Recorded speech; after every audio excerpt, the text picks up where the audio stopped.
Pega da bom, pega da bom, pega da bom, pega da bom, pega da bom, pega da bom.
It all starts here. It is time for Do or Die as the regular season is over and NSL League Premier Varsity is ready to kick off. We got Super Smash Bros. Ultimate here tonight, and I'm excited to bring it to you. We got two amazing matches, hopefully, to see who moves on into the next round. My name is Orbital. With me is, of course, Soy Sauce, and we'll be your casters for this evening. Soy Sauce, how you doing? I'm doing fantastic. It's going to be a great day of SSBU action. Like you said, two great matchups ahead of us, opening the playoffs here at NSL League. This one should be a fun one. The DePaul Blue Demons going up against the defending champion Stony Brook Seawolves. And I mean, this is, we got to be honest, this is a matchup that we are seeing be heavily slanted towards Stony Brook, right? This is a squad that went 7-0 in the regular season, and yes, they're coming in as the spring split winners. On the second series of the evening, though, as there are two, we will get a little bit of a taste of both. We have the University of North Carolina at Greensboro coming in, UNCG, going up against Lubbock Christian University. Both teams also sitting at undefeated records, but for different reasons, and for that, they are currently sitting at 8th and 9th, respectively. Yeah, and it should be a fun day ahead of us, but we're going to focus up on this first matchup of the day here. Stony Brook going up against DePaul. We've talked about Stony Brook already, how they're the defending champs, and this roster, it is just stacked. The highlight player of this team is Quid, with the professional presence he has had and the results he's put up on that stage, but the depth of this roster has really stepped up. Jintis, Cody, Vanchi, all of these players having their moments throughout the regular season, but DePaul are a team that thrive off of the ability to be able to reach out to a couple different characters. They trust the depth of their roster, and they got the job done to qualify for this playoff match. And I mean, they are looking to do so much more than that. It all starts here, and it is time. So we'll see what they can do. As he said, the depth of roster is very, very interesting, and the depth of characters is also going to come into play. As taking a look at the opening, it is blind, right? You take a look at this 4v4, and it's going to be a runner here in the cruise. It's always interesting to kind of see when you have such unique characters to select from what you want to go through. We take a look. There are quite a few. Young Link, Toon Link, you know, we got the Piranha play in there as well for DePaul. There's so much to choose from. I mean, what would you go ahead and select if you were to try and throw an opener? Just you know, for fun here, as a, you know what, maybe we don't even get to have a little bit of selection because we see it right out the gate. We see the Mega Man versus a Greninja. And that's going to be Vanchi versus Treadmill to start things off here. And I was curious what these blind picks would be, because thinking back to last year, one of the things that caught my eye about Stony Brook was not only how smart they played, but how well-rounded their roster was in terms of what characters and what matchups they could opt into. Mega Man is a little bit tankier, but mostly a projectile character that can really chip away at stocks. But here, DePaul says, okay, we've got a character that's got specific setups for kills, but they can pull them off on just about anybody here. So we'll see if they are able to get through the wall of projectiles that is this Mega Man. Yeah, and I mean, right now it's not looking so good because even the projectiles weren't actually being used. Keep in mind, Banshee was actually going very melee mode heavy, was getting in the face of this Greninja, making sure that there were no chances left up to that fact. And so far, I mean, Treadmill has had difficulty getting into a proper place. 149 and then some, but now the combo game comes out, putting up at 75, both at kill percentage from side to side. It is a question mark, and then the full charge blast.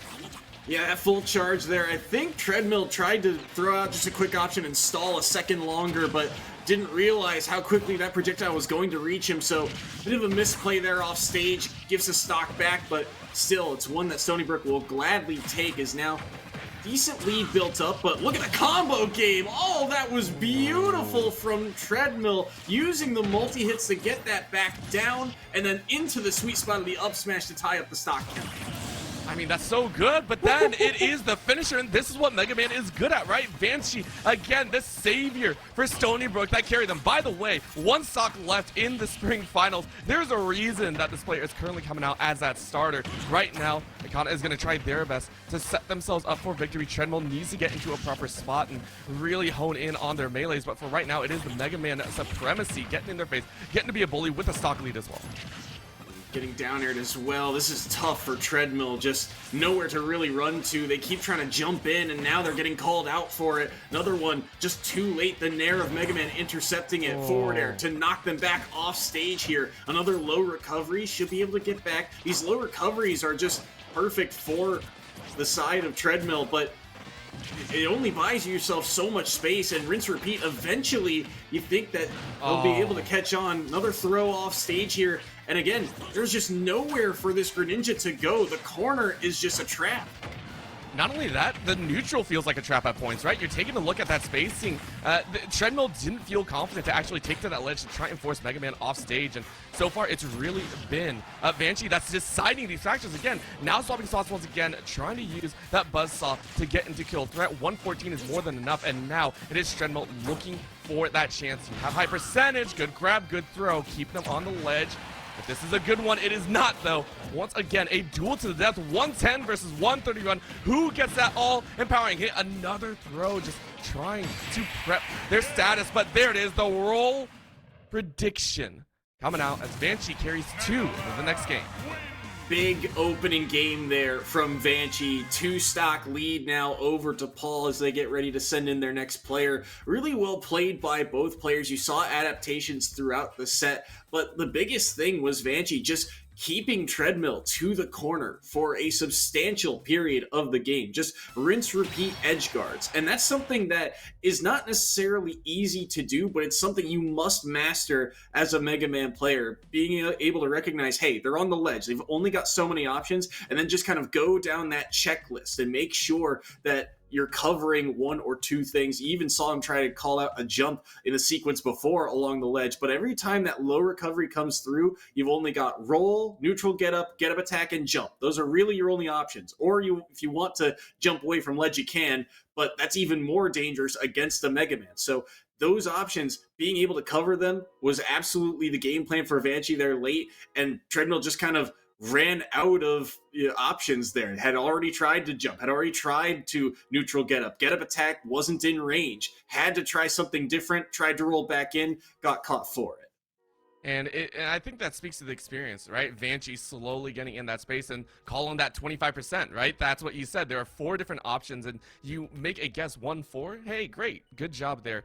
Granted, that was a blind pick setup. Maybe next time, if you're going to hang on to Treadmill, which we saw those glimmers of that Greninja later on. We saw the shift. That's why that last stock was so hard to take. At the very end, I was sitting there. I thought, honestly, Banshee was going to lose the second stock, right? It was that close. Everyone was sitting at about 110, 120. But Banshee, now sitting with 2, has a great chance to send DePaul even further down the line. You're taking a look. You got the Terry, you got the Aegis and Sonic, you got Toon Link, you got Young Link. All of these, I feel, are going to be okay matchups for the Mega Man. Yeah, I feel like this was one of those situations where, like you said, when you look at the character selection, Stony Brook is so well-rounded that you want something a little bit heavier to deal with another character, they've got the Mega Man there who can play a bit slower paced. But you saw at the very beginning of that matchup, like you commented, a little bit more melee based. They can also up the tempo. Jintis on the Pichu, they're able to just cut through these heavy tanky characters that DePaul might bring out. And then when you've got Quid on a very well-rounded character like Pokemon Trainer, that's just essentially a trump card in the back, and it's worked for them, and that's been their formula throughout the regular season. Although a lot of matches for them have been close, they have that just slight edge usually entering, sets 2, sets 3. Getting these early starts for them has been big, and DePaul now, they have to kind of refocus themselves, come up with a new strategy here, try and take 2 stocks off this Mega Man, because now that stock gets reset to 0. All that 110%, it is gone. I always wonder what it would be like if you were trying to finagle your way back to that percentage and be like, man, I have to play from 110 and see how well I can do. That would be crazy to think about. Right now, though, we are going to see that the players are coming out, and it is going to be that Sonic. So seeing a little bit of a difference here, and the Sonic coming out, that should be Iddy. Iddy is going to come out here and give it their best shot as we get underway. And they've gone through a couple different characters, but the Sonic, I think, is one that they've picked up recently, and it's done very well for themselves. And I do like the kind of agency that Sonic is going to bring to the table. You should, in theory, be able to not only combo Mega Man pretty well, but also just be able to follow up and get those killing blows off the back of the combo, land those strong hits to really finish off the combo. The problem is, again, getting in the first place, because all those projectiles are going to really stuff out Sonic's approach unless they are, something weaker like the pellets. So you do have to time your approaches very carefully, but Sonic has the speed to get around it. That being said, Banshee doing a fantastic job of kind of mitigating that. All these platforms Sonic has to weave around because there's so many different projectiles and so much It's basically just a wall that Mega Man is providing here, and it's no real easy way of access for the side of this Sonic. We can kind of see that here, right? Itty is struggling, just like, how do I actually approach this? None of my actual setups are working as best we want to, and because of that, you're stuck, right? The 71% right now has been stuck on Banshee, has been sitting at this for quite some time, and then the shield coming out time and time again, nullifying what the Sonic wants to do. So really, it's playing the time battle, I feel like, right? You're just playing the timer. You're just waiting for that moment where you get that big hit. You wait for that mistake, and that's going to be it. The little bit of a bounce gave a great hit back as Banshee has gotten so much in favor. Now both sitting between 85 and 90. I mean, this is set up for a combo game and a stock if one messes up just slightly. That dash attack was good here, but again, you're just waiting, again, like you said, for that one error to come through. And Banshee started to give them some windows, tried to get a little bit aggressive, but now these are well-spaced aerials by it to get that. Oh, that's going to be an SD, just barely unable to air dodge up to that ledge. And the air dodge distance, a little tricky there, but that one going to be given up. And that's a huge one, I think, for them to take right now, because sitting at 110, it's going to be hard to get back in on this Mega Man, because once again, that wall is set back up at center stage. It also means that that ability to grab two stocks is drastically lowered, right? This is going to be a little bit of a challenge, right? Of course, if we see the aggression come out, that can be a whole difference. I'm excited to see, but that's going to be a grab. And now that melee combat is coming out, look at that. The Fire Blade works wonders, and now the forward air to rack up 46 automatically. And now just looking for extra shred. Now the Tornado to carry up. Finally, an answer coming out from Itty, but it's going to only be a little bit. Yes, you just need this last stock to go onto your own opponent. But at this point, it looks like Itty may be in dire straits. Ooh, good multi-hit there. Trying to follow up. Actually, I love the call out there from the side of Banshee, trying to go for that up tilt, just stuffing out any approach from Sonic, and it gets them to that platform, but does not connect, and thus they're able to get a punish off the back of it. This could be something. Good homing attack here. Tries to get you landing. Great patience to weave around and get that back air. Tries to get aggressive here. Spring intercepts, but the tech is there on the stage, and the reversal from Banshee to knock Sonic off stage here. Low recovery. Air dodges back. Gets around the grab as well. Huge key movements here by Itty to get back to stage. Now a forward air will knock them off, and the chase sound from Banshee is so clean. At this point, you're good. You did your job. You took 5 stocks total, and you're hoping for a little bit more. 149, yeah, you're cool. You're rolling with this, and now let's see if Itty can finish it off. If you lose this stock as well, that would be crazy moments. Banshee would really solidify themselves as that star opener. Right now, it's a dance. 161, a single blow would be enough. That shield coming out time and time again to just deny Itty any chance of a battle. Even the pea shooter is just being a bully. Itty is lost and thought bamboozled on how to get this final hit. Oh, that one should do it. Underneath the platform, run up smash, just barely catching and lingering there for a second too long. And that's one player done for the side of Stony Brook, but the damage has been dealt. That's a ton of stocks off the board. That's nearly half of the team's overall stocks for this opening set gone by thanks to Banshee. So a fantastic effort from them, but DePaul just happy to see the Mega Man off the board. I think that is appropriate to say. Right? I think that's very appropriate to say. You're glad the Mega Man's gone. You're glad this annoying combination between melee and range and the stall-out techniques is off the board. You take a look down the line, pretty much all of your characters have a tendency to be a little bit more stalwart, right? Yes, the links can come out, have a little bit of range to them, but you still want to get close combat. So having that Mega Man out, that's fine. However, you know that unfortunately, Itty is not going to have a great time. You got one stock left. Whoever comes out next, coming out from Stony Brook, is going to be a menace. And you really have to kind of reconcile with the idea that, hey, we're going to be in a 6-9 stock situation on the lower end.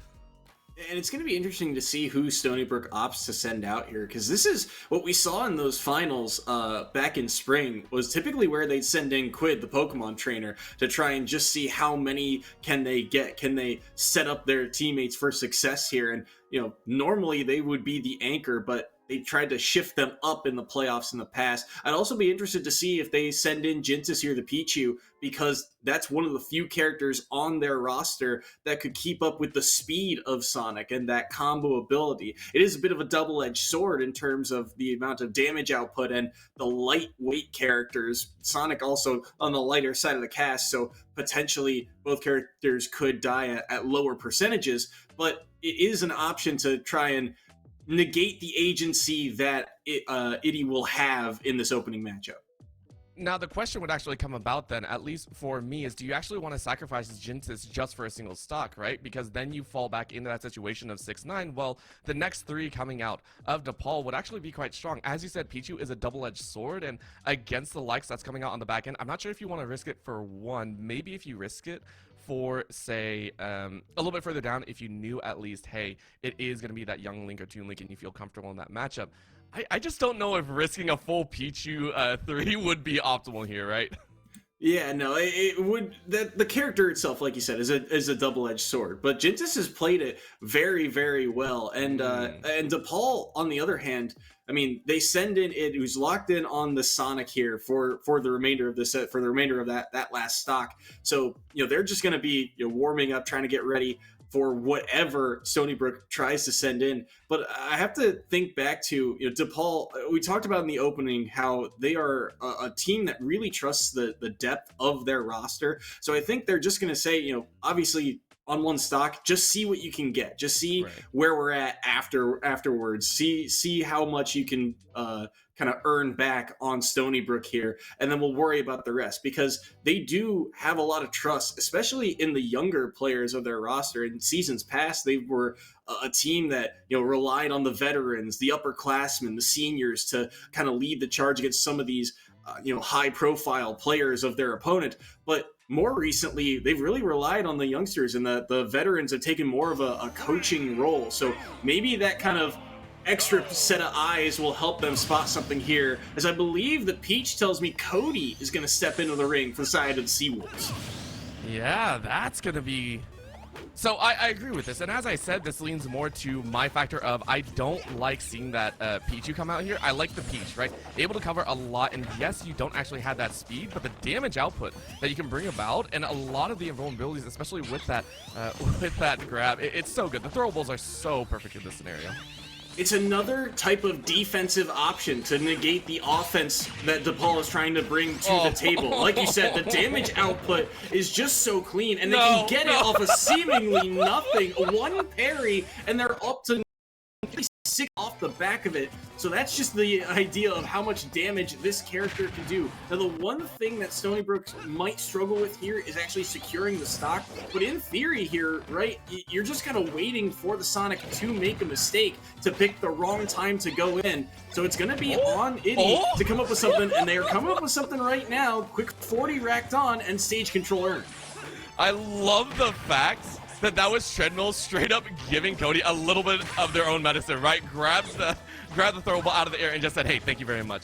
Of course, it's down now, and you're still in a dangerous spot. You can see how Treadmill is playing a lot more aggressive, feeling a lot better in this scenario when a lot of those throwables, a lot of those aerial are not there, but that grab should be enough to keep him off the ledge. There isn't really going to be any chance at 126. A single bop will be able to finish them off, and you're looking for it. Beautiful job floating forward. Not going to be the finish just yet, but covering all the options, and you can't tech that.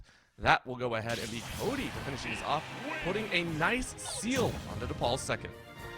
Yeah, very nicely done there by Cody. And again, just so tough for Sonic to get in and do anything, because it works a little differently from Mega Man, right? Mega Man is about the projectiles and then the aerial as a last second move. Peach is just so quick with the float cancel that the wall is the aerial game, and the projectile is more of an do I have time to throw it question or not. And Cody had time early on to throw out that extra projectile, force Sonic to jump, and now you're trying to contest Peach in the air, and that is a losing battle for many a character. Sonic, you have to really time your aerial perfectly to get around that. It just kind of ran out of time on the hourglass there with that one stock. I think that was one of those scenarios that you gotta say, if DePaul actually had two, that would have been the difference, right? That we would have maybe seen a little bit more glimmer, a little bit more flashiness, because we saw moments. Treadmill was able to grab that throw ball, able to kind of combo back, had some shining moments, but it just wasn't enough, as he said. Now taking a look, we go down to their third, getting very close to dangerous territories here. Taking a look, I mean, you got the Young Link, you got the Terry, and you got the Toon Link. These three tend to have a little bit of the same style that they want to go for. Of course, Terry's the outlier. Terry's just doing Terry things, but I mean, the Young Link, Toon Link, they're pretty much the same, right? I would be surprised if we didn't see one of the links come out here, be it from Akana or from Sluggish or potentially Wolf Data even as well. But the idea there being that they have their own projectiles to try and cover space. They're faster than the turnip that Cody can bring to the table on this Peach. And because Peach likes to wall people out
Welcome back, everyone. It looks like we're getting right back into it. So, to give you a little bit of a rundown, we are into a brand new matchup, but this is actually the last one, as right now DePaul are currently sitting in their last player area. We had Terry running off screen. Again, thank you so much for getting through the technicalities with us, but this is going to be a chance. With this character coming out here, it is going to be the Peach still running it up and giving us a taste of what for. Yeah, Ikana stepping into the ring as the last member of DePaul here in this first set. They get nared off stage, though. This is a difficult spot to be in. Forced to recover low, but well spaced by Ikana to get around those projectiles. Maybe a chance here to get underneath. They get the down tilt into the up air. Good amount of damage dealt here onto Cody. Maybe they can find something here off the arrow conversions. Ikana very good at catching mistechs, and that's what they're looking for right now. If the boomerang can knock up into that platform and Cody's not ready for it, Ikana can absolutely punish. And there, maybe an opportunity to follow up. They get the lingering up air, but still not enough to take the stock quite yet. Nope, didn't want to chase it, didn't want to give up a stock of their own. They have to play safe. Remember, this is the last three coming out for DePaul. They know they're in a tough situation, and honestly, Cody has been a menace. 4 stocks in their pocket right now. And I think that is amazing to see. This team is once again showing up here, but that is going to be it. Cody down to their last stock. Still 6 more in reserve by the teammates. Big stock here for Ikana. If they can hold on to this one, their chances of pulling off something like a reverse sweep would be massive. Air dodge low should still be able to make it back, though.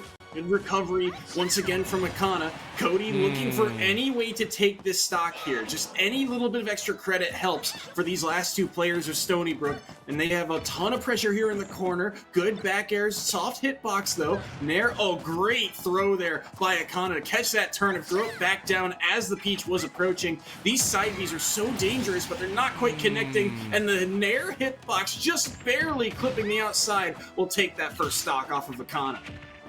And I mean, you're happy that you only racked up about 50 at that time on that stock, and now you get to play a little bit more. However, it kind of wants to finish this off, wants to carry 2 into the next. Great parry there. Says no thank you on that finisher. 107 and then some. A boomerang to follow, and then the slash. Great combination from neutral to side, and it is going to be done. Cody is out. However, DePaul here, Ikana needs to work through 6 stocks with only 2 in the bucket.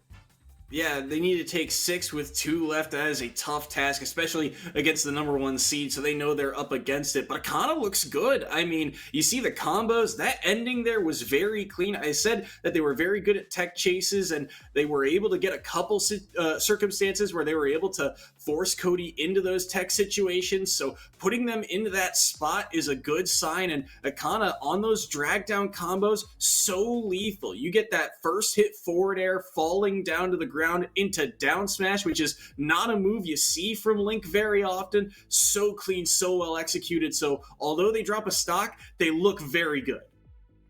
It's just unfortunate, right? Again, it's unfortunate that right now Stony Brook have 2 chances.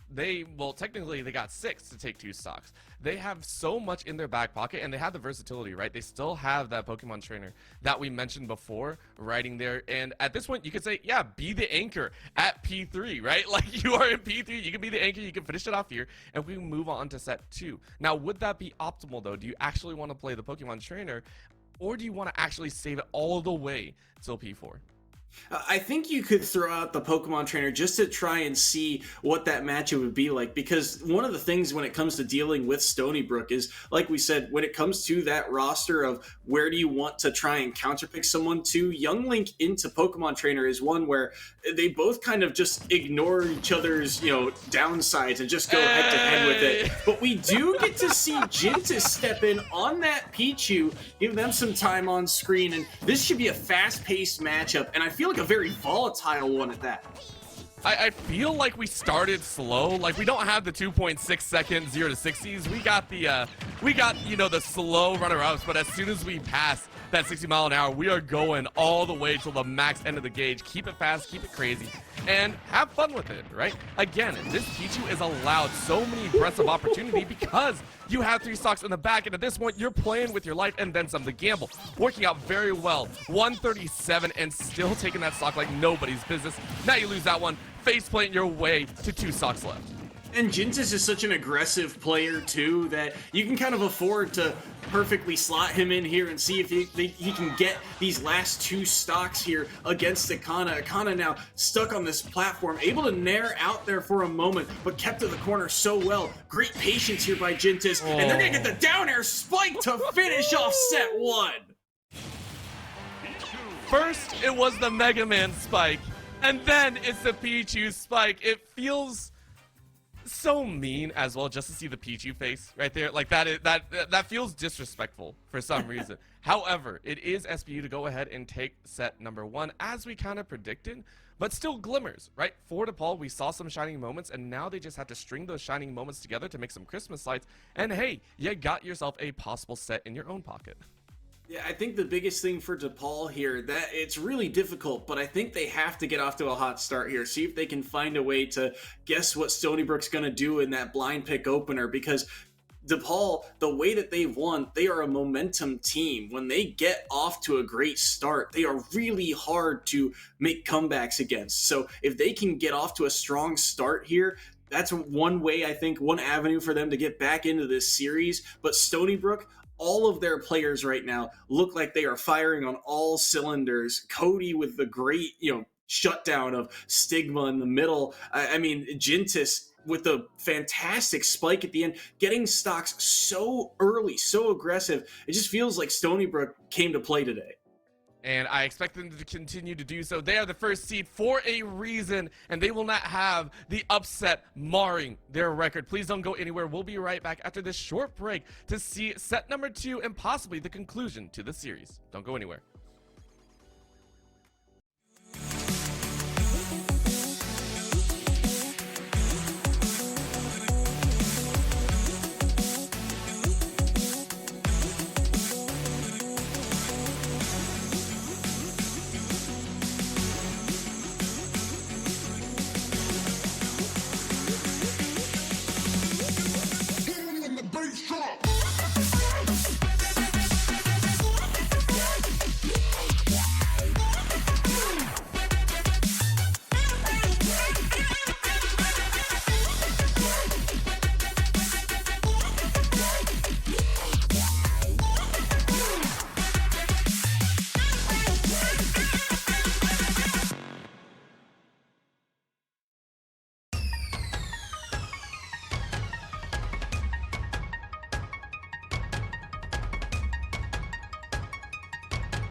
Los Angeles Comic-Con is back at the LA Convention Center December 1st, 2nd, and 3rd. Meet stars from hit movies and TV series like Matt Smith, Jamie Campbell Bower, Elijah Wood, Sean Astin, Rainn Wilson, and so much more.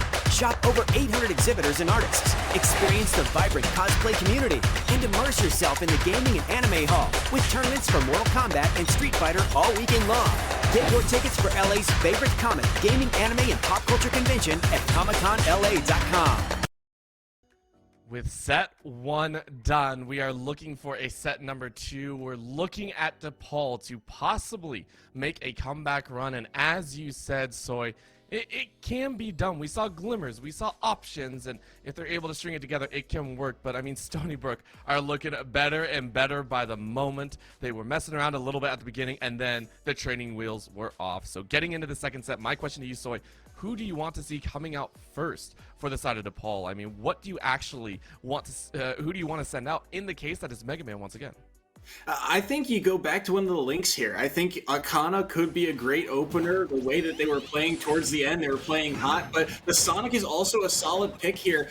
And into the Mega Man that we saw lead off last time on Banshee too. So this was a matchup where we saw the Sonic able to, I believe, take just one stock off last time. But it still feels like they've got the ability to do some damage to this Mega Man. Certainly make them sweat a bit. So Banshee's going to have to be careful, but they are the ones in the lead right now, and look at this, 25% only, and they're gonna get an early stock here too off of that back air. Such a clean conversion and an early lead for the Seawolves. I think you hit the nail on the head, right? You said set number 1 was like a warm-up. Now they're on point. Remember, this was the Mega Man having trouble securing a stock at 130 or so. Right now, converting at 96 is ridiculous, and now challenging the Sonic time and time again. Brutality, to say the least. Now looking for a follow-through, 67 right now. It's going to get much worse for Itty.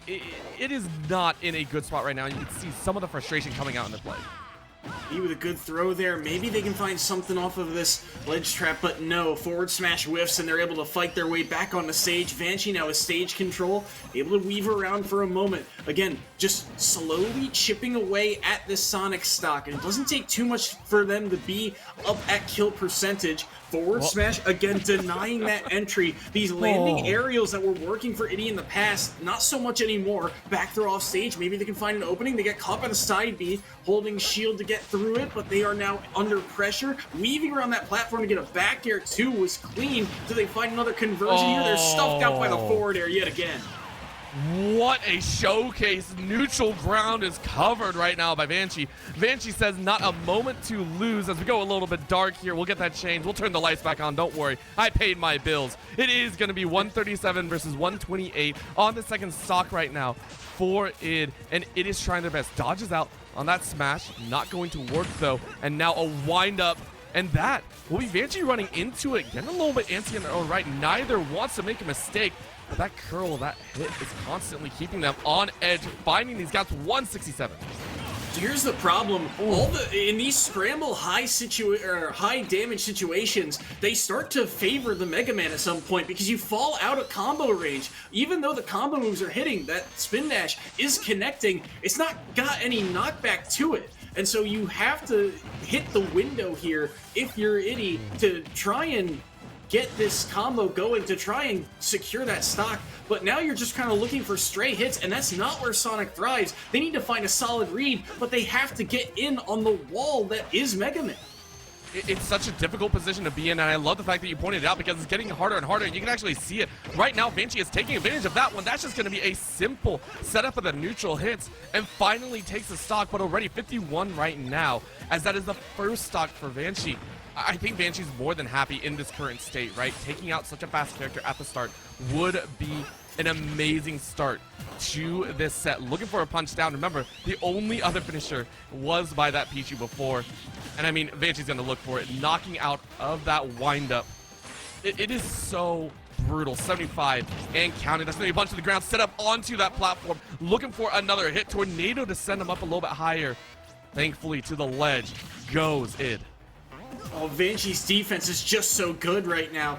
That's a good get-up attack and a good grab to follow up, but What do you do here along the ledge? Again, nearly a reversal there by Vanchi. That setup was so tricky. Now holding center stage, just using these projectiles to their advantage. Jab landed here, but again, not going to be too much. Tried to catch the landing, but these forward airs are doing so much work here for Vanchi. Look at the shield. It's so low, and he's got nowhere to run to. Forward smash will shut down the opener. I mean, Vanchi's doing it again, right? Vanchi is coming out with some heat, said, give me a moment. The fastest character that you got. Well, you know, I say that, but they still got the Greninja in the back pocket on treadmill if they wish. Still, though, that was one of the characters that we were sitting there going, hey, it can create a lot of opportunities, it can create a lot of space, and it can create that momentous shift that we were hoping DePaul was going to have. But again, it feels like a bit of deja vu. Stony Brook come out with 2 stocks still left on their opener. And if Vanchi is able to take another 2 on the back end and make it pretty much like set number 1, things are going to be dire for DePaul. Yeah, Vanchi looks great, and the reason why in that set in particular is they were just stuffing out so many aerial options. That's where Itty was getting a lot of their kind of openers, right? They were getting landing nair or going behind them with the spin dash and getting back airs, and then they could follow up with something like a dash attack or a spin dash. But once Itty had the read on that, there's only so many ways for Sonic to really approach once spin dash is used. You can jump in and then you have the option to move again or just back away. But it doesn't feel right to back away, especially with the number of projectiles Mega Man's throwing at you. I mean, there was a whole sequence with Itty on the ledge where you could just saw side B, neutral B, side B, forward smash, and it just covers so much space, and it forces Sonic to jump. And once you're in the air, you only have so many options. There's a lot of options, but your momentum is already drifting towards the Mega Man, and the defense of Vanchi is just going to be able to stuff that out more frequently than not.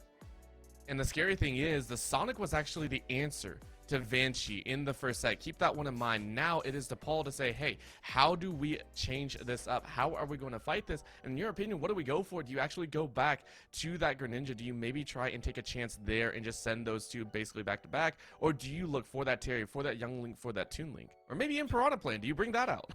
I do like the Greninja option here, especially the way that Treadmill was playing early on. They were getting those drag down combos, which can be vital to the execution here to get these stocks. The problem is that percent window I talked about can be applied to a couple of DePaul's characters, where once you get into that higher range, now you're just looking for stray strong hits, and Mega Man will win those types of battles more frequently than not. You're looking for sweet spots as Greninja, but we saw Treadmill was able to land them consistently, so I wouldn't mind them going back to the Pokemon here in this second matchup. I'd also consider the Terry just for the raw kill power. And look at that. They're jumping in here on small battlefield too. They'll have to drop that opening stock, but Stigma stepping in, got shut down by Cody in the previous set. Now they get a very different style match here against the Mega Man. And I mean, I also expect a little bit of a shift here from Vanchi, maybe trying to use those projectiles once again, but maybe not as much. Maybe getting into the face of the opponent. But for right now, that Terry is going to try and do work. Currently keeping a match, trying to set up a combo, but those Thunderbolts, those electric shocks are doing so much work, and those tornadoes as well. Terry is very susceptible to some of these combinations that kind of just can carry you away. Great gap closer to go ahead and get that punch. But again, it's no dog to come out. Was it already used?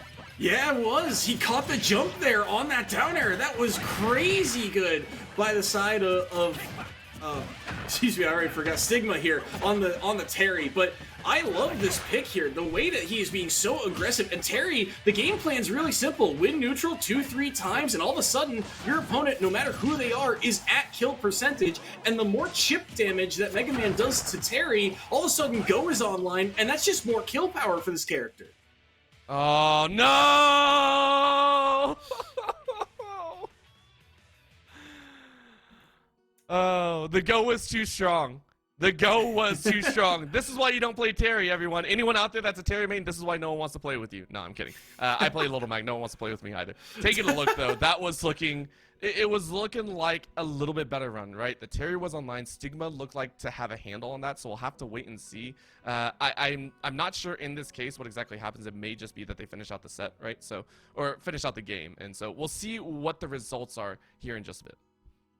And just fantastic play from, like you said, Stigma in that sequence, and like you said, early difficulties there from Vanchi, still able to be come back though, but against Terry, you can see that Stigma has kind of warmed up to the pace of play, the way that they were getting conversions and the way that they were able to sneak that down air. That was such a key stock for them to take in that sequence, and the fact that not only do you get that stock, but you get it so early. They were only at, what, 60-ish%, I want to say, or so. So you can get a lot of damage. And again, it just played to Stigma's favor. The fact that all that chip damage builds to go, builds to that kill power, builds to the rage. And although Mega Man is a slightly heavier character, Terry can just outright kill you at those high percents if you are, in the right position because of go, because you only need to win neutral 2 or 3 times. If they're able to just kind of brute force their way through, it works out, and they're able to shut down the opener of Stony Brook. And that, I think, is actually going to play a key mark. Keep in mind, it was actually... Vanchi had a great time, right? 5 stocks pretty much off the rip in set number 1. Had a great opener. If you can keep the situation down, if you can actually keep Vanchi to a 1 stock advantage here, that's going to be great, right? For the Terry, you come out with a little bit more heat on your back, and you're able to kind of carry that fire into the next as well. So we'll go ahead and say, for this kind of theory crafting right now, that the Terry that Stigma was able to maintain on 2 stocks, you only lost 1. Taking a look here, what would you want to throw out? Because we did see that Pichu come out, which can bring some fire, can pack a punch, but I'm not sure if you want to bring it out against the Terry. You still have the Peach, which did great, but you also have Quid in your back pocket. Which one are you choosing to throw out there, Soy? I'm leaning towards the Pokemon here. I think Quid or Jintis is likely going to be the pick. I wouldn't be surprised to see Cody, those aerials, just kind of stuffing out, along with the turnip as well, can make life miserable for Terry. But I do think Quid here is a really solid answer, because Ivysaur, Squirtle, the amount of projectiles, even Charizard on the neutral B, can really, make Terry work extra hard to try and brute force his way in. And you have the ability to still get a solid combo, because Terry is a little bit taller. But so far, Stigma is the one landing a lot of damage onto Quid early here. 89 on the Squirtle. I'd be shocked if he does not switch to Ivysaur, and there it is on this recovery to get back. Tether cancel, able to re-grab. Well played by Quid. I'd also like to point out, Stigma was able to take 2 stocks off of Vanchi without losing 1, right? That is a huge bonus. You basically go back to net 0 with 9 stocks on either side. I think that is an amazing moment, and now you even take the lead in stock count with only 60 on you. This Charizard should be a bully moment, but I mean, keep it with that Squirtle, keep that fast VF, try and keep Stigma on their back foot. Stigma dropping that opening stock there seems big for the side of DePaul. Stigma holding center stage here. The Squirtle can be very difficult. That low hitbox is really difficult for Terry to hit, especially if they're able to crouch underneath. But look at the chase down right now. And now the switch to Ivysaur. Razor Leaf is a problem for Terry. No way to deal with projectiles. And you can't roll in on the platform. That's the Quid classic. Down air into up air. Goodbye stock number 1 to Terry. I mean, now it is back to that kind of central piece, and honestly, Stigma's got to kind of shake it up. At this point, you are seeing Quid start to get a very good read, starting to follow up behind Stigma quite often, being able to chase afterwards with almost no repercussions. You had 47, and look at that, the chase over the punch, shoulder check to kind of keep him at range and try and keep the neutral ground, but instead gets pushed to the corner. And once again, it is going to be that Ivysaur to try and finish things off here, 41% and counting. A little bit of a dance forward, the whips come out, and then the headbutt to follow through. I mean, Sigma's looking a bit rough now. It is, but it's still relatively even in terms of percent. But look at the conversion from Quid. That up B so quick. I mean, the spacing of Quid right now is just so on point, covering so many good options here, just playing this smart in terms of where does this Terry want to go, where does he want to be, and kind of beating him to the punch here. Now he gets a punish on that neutral air, doesn't get the forward air follow-up, dancing around this platform once more, but you gotta be very careful here. Up B shouldn't kill quite yet, but maybe the next one will if Quid isn't ready for it. Lots of tether cancels here, and again, once this Pokemon trainer's off stage, Terry doesn't really have great edge guard ability, so Quid is relatively safe getting back to stage even at this high percent.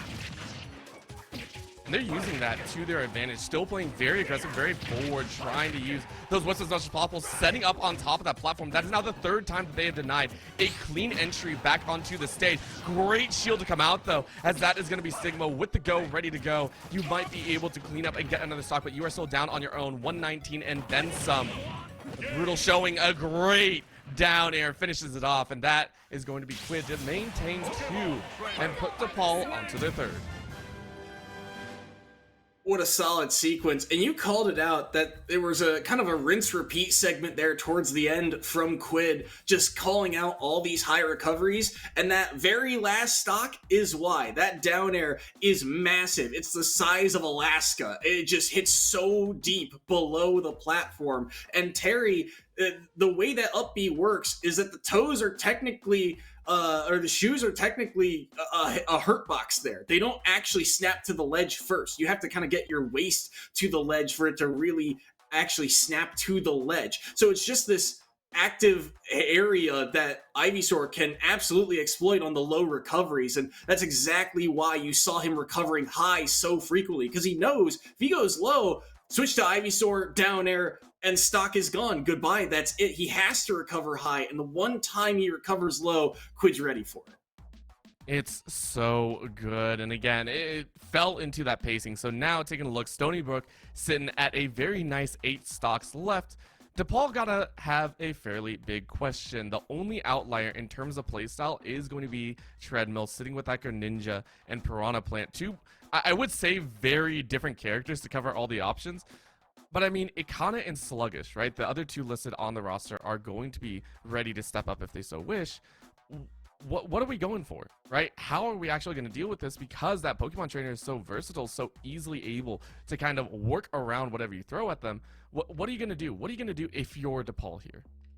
I'd like to see it kind of come out on the young Lynx still. I think the reason being the Lynx have such agency still. Even though Ivysaur has the Razor Leaf, Squirtle can be hard to hit, but he is able to die very early because he's such a light character. Ivysaur is also not that heavy, so if you can catch Quid, missing a tech on a platform, young Link can, or Toon Link for that matter, can take advantage of that. And Charizard is just a bigger body that finds it very difficult, doesn't quite have the speed to really get through the projectiles, and that's what we're seeing here. The young Link comes through. This is going to be a kind of locked in, trying to get back at Stony Brook here, cut into this lead that the Seawolves have built up. Well, off goes Quid, as per usual, and actually going to start out with that chart. Okay, no. I was like, come on, you're not really going to do that here. We're starting with the blue squad, though, to kick things off. It is going to be Young Link in the turquoise with Squirtle to try and fight it out. Already 10% on Quid, but the combo, the first combo, goes the way of Quid to get that 46%. Squirtle, one of those characters that they get one opening and they can run away with it. And look at the pressure that Quid is applying. They wanted to turn that neutral B around, though. If they get that flood off stage, that up B used, that's a potential push off there. But Quid looking for another opening. Great parry into back air here. 80% already racked up. I wouldn't be surprised to see the switch to the Ivysaur relatively soon here, depending on how much damage it kind of gets. But Quid not shy of sticking around on these. But oh, that's a great tag chase. And they leave the roll back in. Oh my mercy! What a play from Quid. No, we're not calling that a play. That's a read. That is a powerful read. Sat there, charged it up. No Ivysaur to boot. Said thank you very much, and now you're in the head. Young Link falling prey with a little bit of a boost with the water, keeps him on the ledge. The vines are now out, and again, grass beats water any time of the day. Got to get out of that turquoise suit. Good block into the Leaves of Fury. Following through, that's going to be a grab throw, and then a slap to boot. Charizard to finish it off at 102. This is dangerous moments. This stock is looking all but cooked. I mean, look at the way Quid is moving. He's moving with such confidence right now. Just being able to land so many hits together on that Squirtle. The switch to Ivysaur was so clean. And now on the Charizard here, just applying so much pressure. Just one straight hit should do it, but this is where Akana can find some wiggle room back into this series. This is a big body for him to combo. If he can get one combo starter hit, this is a lot of damage that Quid will take, but it does build up rage, so it is very scary here for Akana to try and play around. They will find one hit of Boomerang, shielding it very well as Quid so far, not taking too much chip damage. Back throw off stage. Oh, what a spacing play there. That back air swings so far, and he judges the distance perfectly to get it out and land. What a play from Quid yet again. Quid is putting on a masterclass of why this Pokemon trainer is so dangerous in the right hands. Look at the coverage. Even at 48%, I'm still terrified that we're going to see the Youngling fall, right? That is what I'm terrified of right now. Even at 48%, it's kill threat. Good throw, a good hit into the up air, takes that stock, now puts this Quid into their final stock, but it's still a problem, right? So many stocks taken by Quid so far. Yeah, Akana, they make it back to center stage here. We're getting down tilted away at 80%. Back air, not going to find anything but the shield. Quid trying to find a way to land here. Opting to go for the Ivysaur. They get a down tilt tech chase as well. They get a second one. Low recovery here forces another down air. That one won't find anything but the stage instead. Akana goes for a grab, won't find it. These up Bs have been so good from Quid. They don't connect this time around, but with the Triplat, should be able to hang out underneath it. Quid's movement around platforms is expert, and right now he's able to weave around the hitboxes of Akana. Falling up air will connect though. Maybe something here. Good down tilt. This should be an up B. Is that gonna do it? Yes, it will. Akana holds on. I mean, they were pretty much off the stage. They were falling at 107, but they hung on. They hung on to keep one stock alive. And a beauty of a moment. Quid played exceptionally well there, but it was just those platforms dancing a bit too much and actually opening themselves up for a combination themselves. It got a little over antsy, it feels like. And again, you're allowed to play with that confidence when you have a 3-stock lead over your opponent. It's no worries, right? Now it's sitting at 2. Still though, well done to Akana to draw this back and keep it somewhat close. They take 2 stocks off of Quid, and they hold on to 1, so keeping their chances alive here, because again, this is DePaul's playoff life on the line in this series against Stony Brook, and a really solid movement. I think you're right, though. Quid getting a little antsy, a little too confident with the movement, but I mean, like you said, they were able to do so much damage and take so many stocks off the board, really commending the Squirtle, because those smash attacks on Squirtle, they are extra committal, ton of lag to those moves, and a ton of startup. So for him to get that read on the up smash was so clean. And then stuck around maybe a little bit too long on the Charizard, but Cody's going to enter the ring here and see if they can knock down this Youngling. I mean, all you need is one, right? And in terms of fast-paced action, we saw Cody be one of the best to kick it off, right? Constantly moving, constantly shifting, getting the combinations going, and I think it's going to happen once again. Look at this, already getting face first, saying, hey, I'm going to get in that moment, but good reads by Akana to start things off. Good 2 grabs. Shield comes out to deny any follow-up combo. The spin leaves him open for a little bit of danger. So far, untouchable. If you can get a stock here, that would be crazy to see. So the key to this matchup is tempered aggression here, because Link does have the slight range advantage here in terms of not only the projectiles, but just the use of their disjoints, like the feet, the sword, the kicks.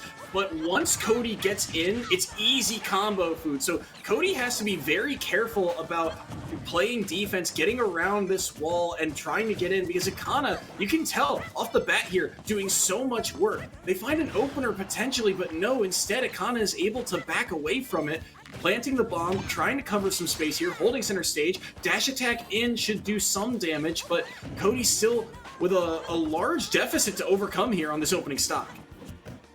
Oh, that's Stitch Face. Uh-oh. Oh, no, he just throws it away. That one could have been a lot. And that's going to be the stock on the back of it. That's what I was talking about with those platforms, right? You get stuck on that platform for too long, and it's an easy jump follow-up for the side of Akana, and just like that, stock number 1 off the board. And that's huge for Ikana, right? Ikana has been doing so well. If you can get another one, that's great. And you did something of that sort. Getting back onto stage, though, now in a dangerous spot. Great little snap to set them off stage once again. And that's a snipe! The snipe to sheer twice! Oh, that's a rude way to end it. Cody said, listen, you got one stock. The gloves come off, and the turnips reign supreme. He used the Zombieland rule. Double tap. Never forget.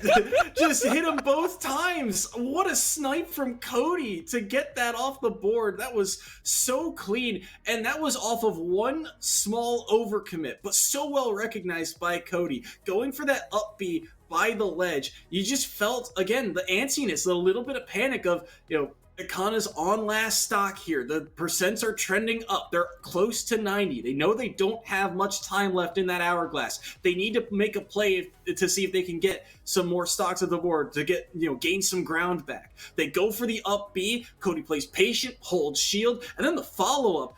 Most players in that situation, they go for something a little bit longer, like a forward smash or a dash attack or something, but instead goes for down tilt, knowing that he's going to get that extra little bit of damage, that percentage, knock them a bit farther off the stage, limit the recovery options, gets the turnip snipes off the back of it, which were beautiful, and then just like that, Ikana's off the board.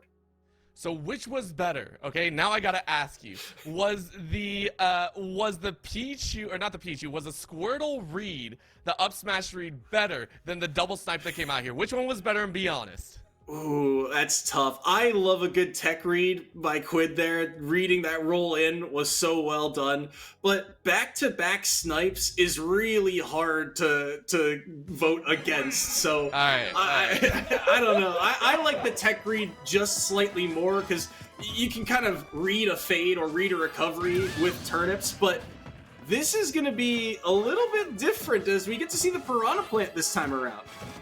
Yeah, this was actually stated, and I sat there, I was going, okay, you know what you're going up against. You're going into this Piranha Plant, maybe hoping that, you're looking at Cody saying, hey, maybe you haven't played this matchup as much. Maybe we can get away and cheat our way into these last two stocks. But so far, it's not working, right? Look at the combinations. The turnips are, again, being bonked on the head of a plant. Yes, you eat a lot, but it's not going to be enough. A little bit of the Poison Cloud not being used and expended. That's going to be a double hit into a grab, into a throw back.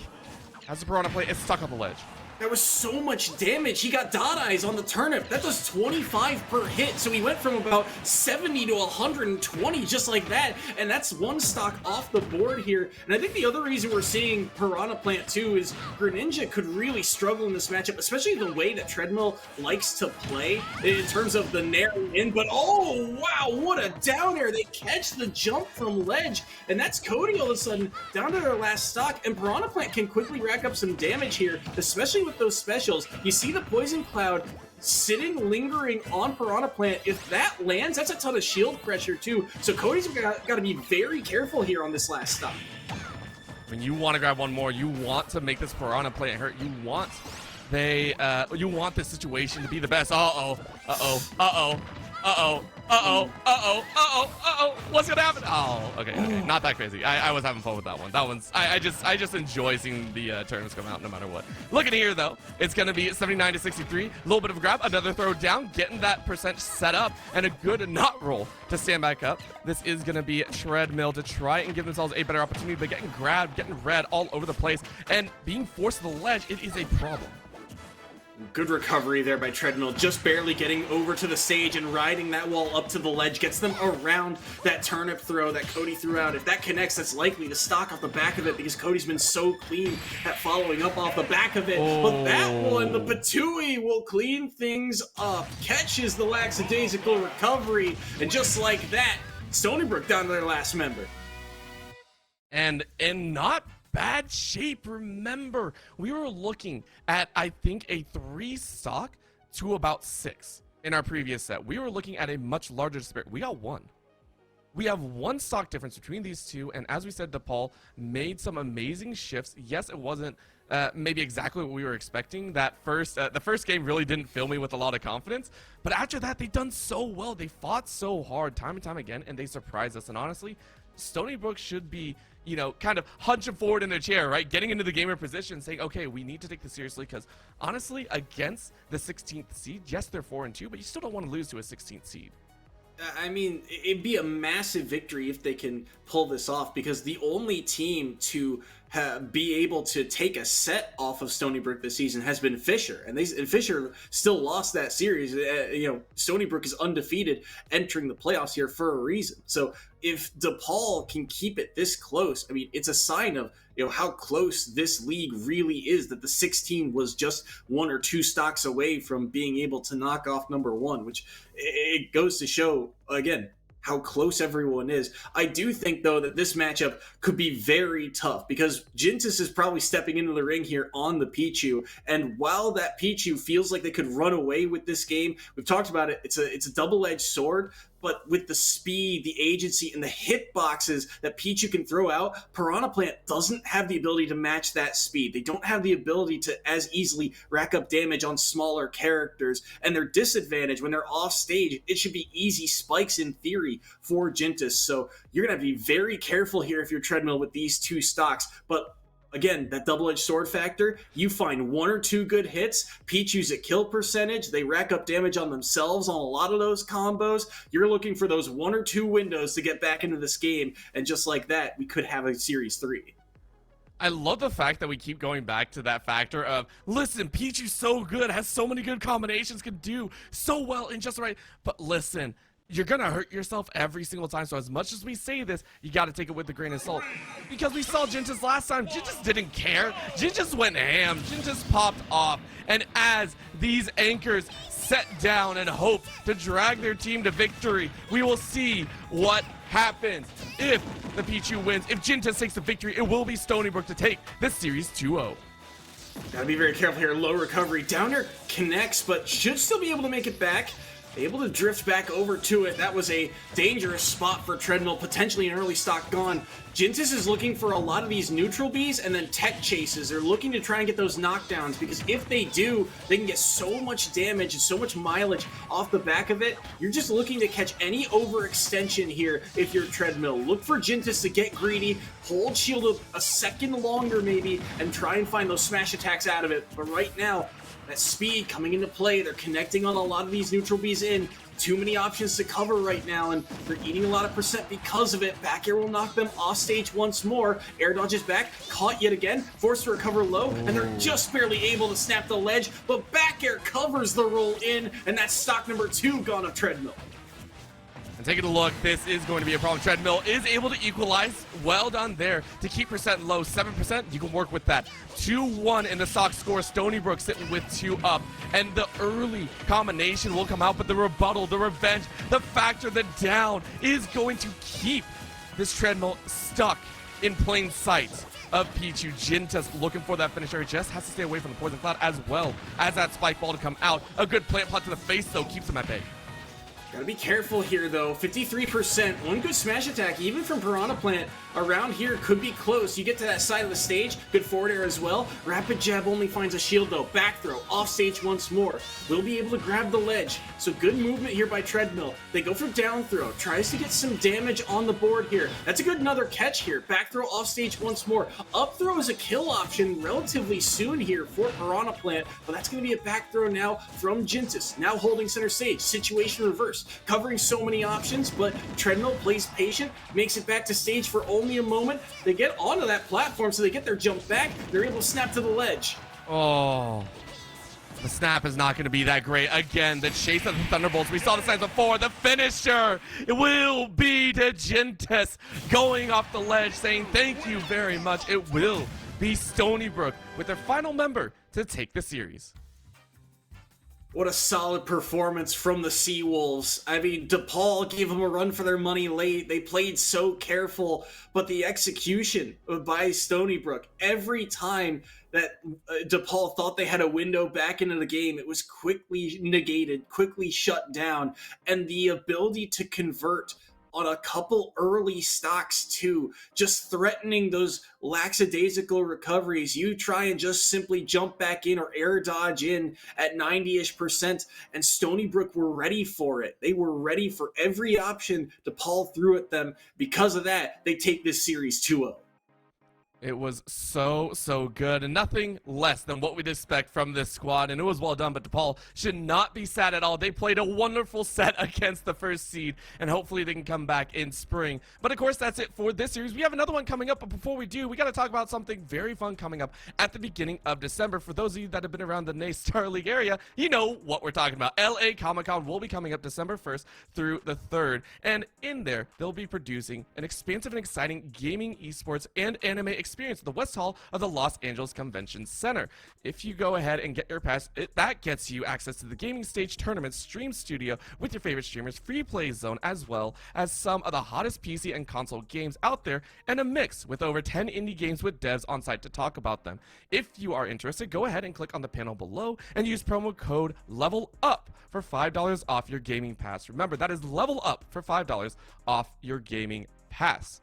With that said, of course, there is so much more action to be said. We have another series coming up once again that is going to be 8th seed University of North Carolina at Greensboro going up against Lubbock Christian University at 9th seed. Please don't go anywhere. We'll be right back.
How about we get right back into the action, right? You're here to see some more Super Smash Bros. Ultimate action, and we got one more series for you. This one has quite a bit riding on it as well. We are getting in to University of North Carolina at Greensboro versus Lubbock Christian University. These two teams tangling with the best of them. Both of them currently undefeated in their own season record as well. However, the winner of this series moves on to face off against our previous series winner, Stony Brook, and that is a tall order. Yeah, but with both of these teams flying high through the regular season, you got to feel like they've both got a pretty good shot at it, and it's going to be an exciting matchup because these two teams, they haven't really played, I think, anyone too similar, so it's been about, being able to convert on what you can get, and both of these schools have done a very good job of that with just a 3 or 4 man roster for both teams. Not too much iteration there. Pretty consistently, we've seen the starting 4 or 5, so this should be a very fun and exciting matchup. Curious to see what we'll see on the board. Yeah, taking a look here, we got Swift Baby, Super Sky, Alive, Wheatley, and Camellia coming out for the side of UNCG. On the flip, it is Trey, Yay, Worm Hero, Spritzy, and then Game Topology. I believe that's Game Topology. Coming out for Lubbock Christian University. I mean, I think these are going to be quite fun. I think UNCG, we're also talking about the fact that they have a couple people ranked in their local area, which is kind of cool.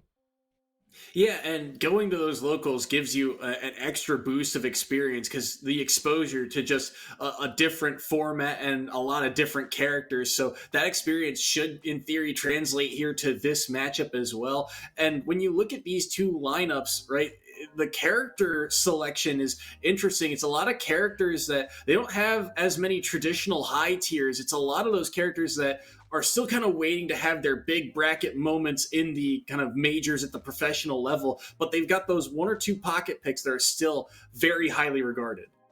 And I mean, you're taking a look down the line, just to name a few. I think my favorite has to be that Yoshi coming out here. I have a friend that loves playing Yoshi, always swears by it. But just to give you an idea, we got a Min coming out here. We got the Mewtwo. We have a Sonic reoccurring now. And then we got the Jigglypuff Samus situation. So many kind of interesting picks. The only thing I'm sad about, we don't get to see any sort of Little Mac. And for me, personally, I'm sad about that one. I would love to see some Little Mac too, because I find that here, especially at the collegiate level, the Little Macs go crazy. I mean, they just are, absolute, full throttle, no breaks, and they can absolutely make or break a set. But you commented on the Yoshi, and that's a player that I think for UNGC that there's a little bit of focus, I think, on them because they've done very well for themselves at North Carolina Greensboro, and Yoshi's a character that has been claimed to be one of these characters that can break through, can, compete with some of these high-tiered characters, and Swift Baby on that Yoshi has been able to prove that in their own region. Now, can they translate it here online against Lubbock Christian? That's a story yet to be told, but Yoshi's a character that provides a lot of interesting ways. It's a very different game when Yoshi's on screen because of the way Yoshi moves and the way that Yoshi provides such shield pressure. Lubbock Christian, their answer to it is not going to be very conventional here. It can't. I don't think we'll have that at all. Even from round number 1, even from game 1, the starting double blind, these two teams are going to give us a taste. We actually do have a little bit of information. We can dive into what this opener is going to be. We've gotten word that for the side of LCU, it is going to be Worm Hero on that Rob, of course, having great territorial defenses, I would say. One of the heavier characters. I mean, you got the dial as well as the charge-up beam. So much to use. And then against them will be Camellia out of the gate. We get one of those wacky inflatable 2-member matchups here where it's like, okay, everyone's kept at arm's length, pun intended. Yeah, so this one is interesting because it's 2 players that I think both schools kind of went with a player that, or at least a character that's pretty well rounded, or at least covers a general area of matchups. Rob, again, kind of a jack of all trades character, heavy enough to be able to survive at higher percents, but also pretty solid combo game through aerials and stringing together projectiles as well. The gyro, as you mentioned, the laser could be big here. Those projectiles, again, kind of take agency here because Min, although they have the reach, those projectiles can get around those arms, that distance that Min Min likes to cover. So it's a pretty volatile matchup, and one that Rob, in theory, has the agency in, but Min Min does have a reflector in that up smash. It's going to be, I think, about the stage control for Camila. How much do they get off of the 1 or 2 openings? How good is Worm Hero's defense? Do they hold shield long enough? Are they able to snap back to the ledge? Can they survive in the red percent? It's about time to find out. Well, getting underway, we can already see the center stage taken, as I think this is actually more of a button check. Yeah. I think they're just chilling here. They're having a good time. So we are not underway yet, but it will be a chance for them to kind of figure things out. We go right back to our beautiful faces, or at least somewhat. I mean, Soy is amazingly handsome. I'm still getting there. Taking a look though, I love the fact that wondering about how this matchup will play out in a double blind scenario. We don't get to talk about it that often because we don't usually have a whole lot of time, but blind picking your starters is so much fun because there are so many factors to think about, right? And especially in a scenario here, I gotta ask you, who came out the better in this blind scenario? Which side do you think came out better in this draw of throwing the Min Min out there and the Rob? So I think Rob is just a generally good answer to try and lead with because they are a jack of all trades character, but I think they do have, in terms of this opening blind pick, I do like them against Min Min because of the way that you can try and get in. You can use the projectiles pretty heavily in terms of trying to get in on this Min Min, and the distance that they cover is just long enough to be able to contest those arms. And on top of that, you think about the way Rob likes to combo, it's through the air, and Min Min, although the coverage is great, a lot of it is grounded, and so being able to anti-air is not as easy as you'd think, but so far it is Camila doing a good job of catching when Worm Hero wants to jump on this Rob, but now the laser comes through, now you see the damage come online, grab combo into the up tilt, into the up air, good amount of damage, and just like that, that early lead that Camila had built up, completely negated, they are back to about even percent. You gotta work hard to get your percentages, gotta work hard to get those snipes as well. From high to low, it's gonna be a stock as swiftly as can be. Well done coming out from Worm Hero. This is the other part of the game that's really easy for Worm Hero to execute upon.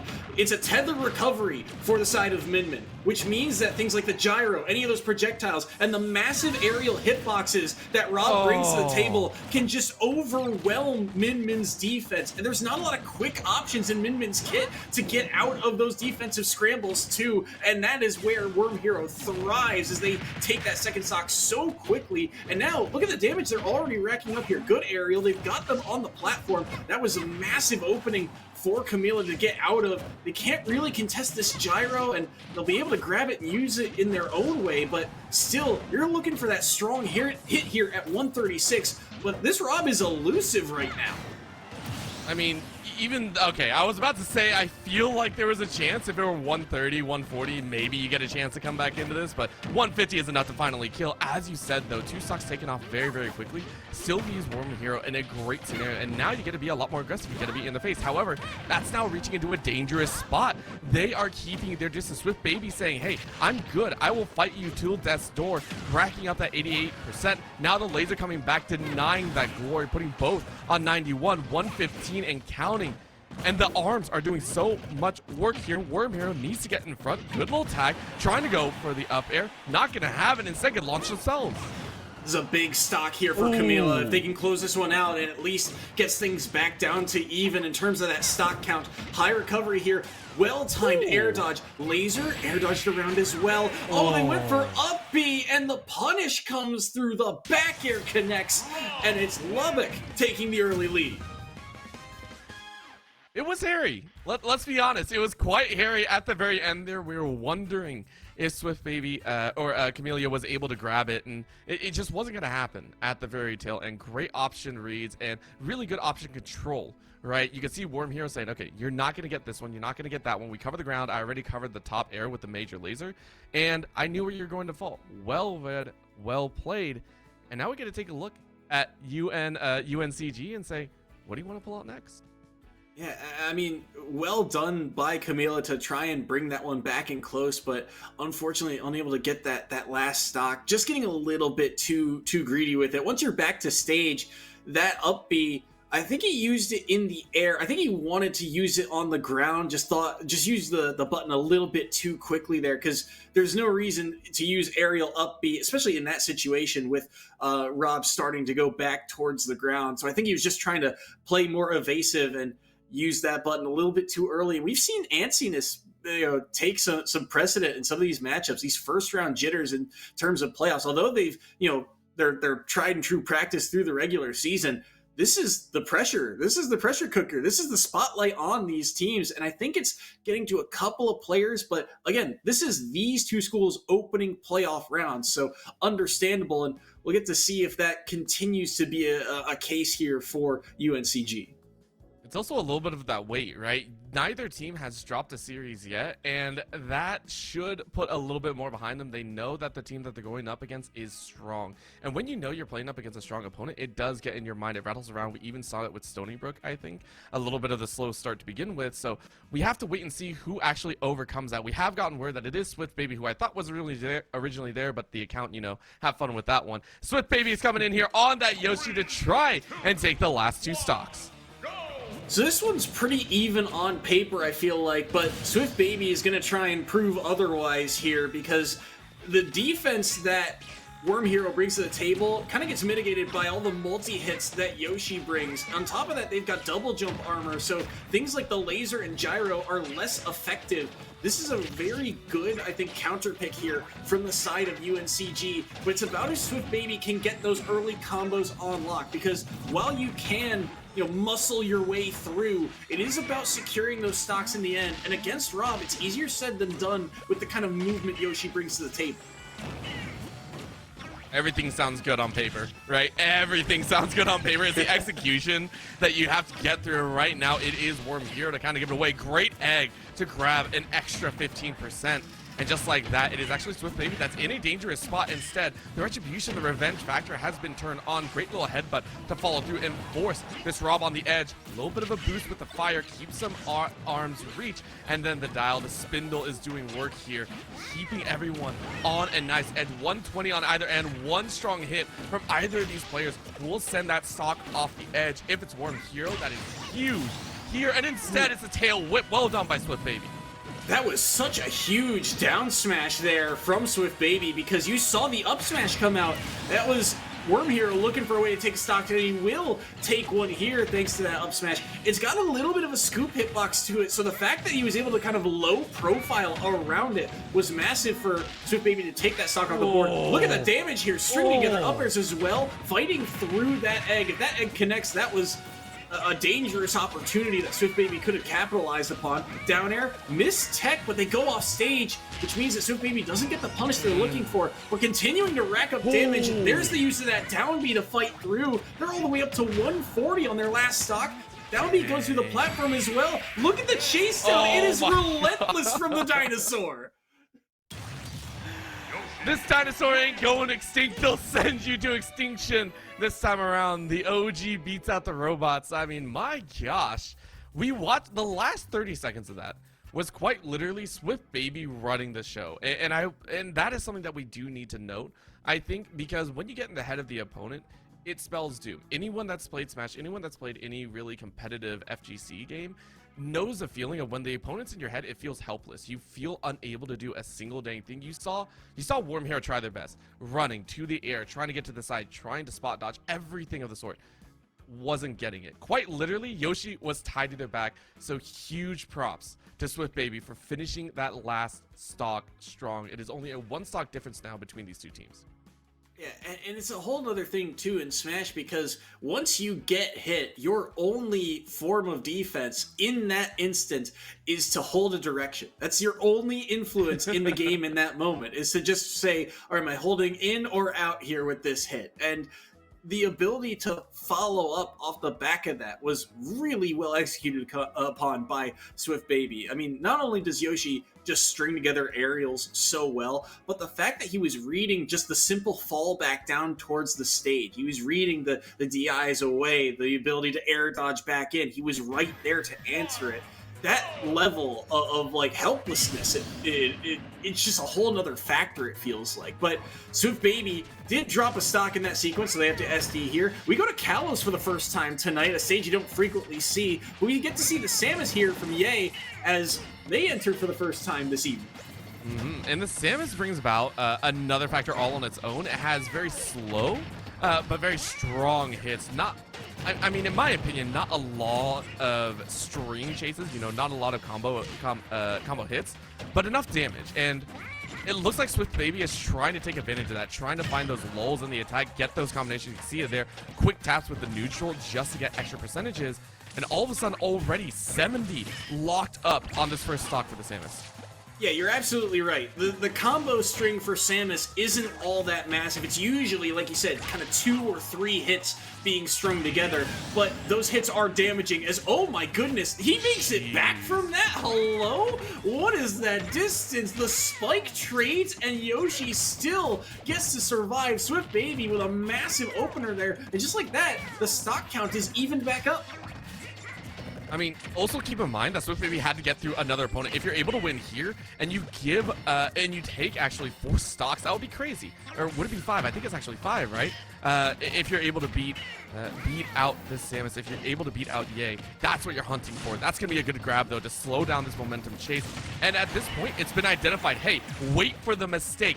Wait for an opportunity. Ye says thank you, cooking up that dinosaur as best as possible. The rockets being sent out to cover the high options and looking for that burner to rack it up ever higher. A final smash would do it, but it's not going to be available. A kick out in the air just to cover a neutral. But it's so close. Both of them shielding back to back. Very carefully here, trying to weave around a couple of these hitboxes. Swift Baby knows that he cannot afford to take another solid hit here, and that's a lot of what Samus brings to the table. Multi-hit a forward air, even from center stage, won't be able to do the trick quite yet. Weaving around the ground coverage here. It's a smart pick here on Kalos for this Samus. Just a lot of open space, forcing Yoshi to jump in.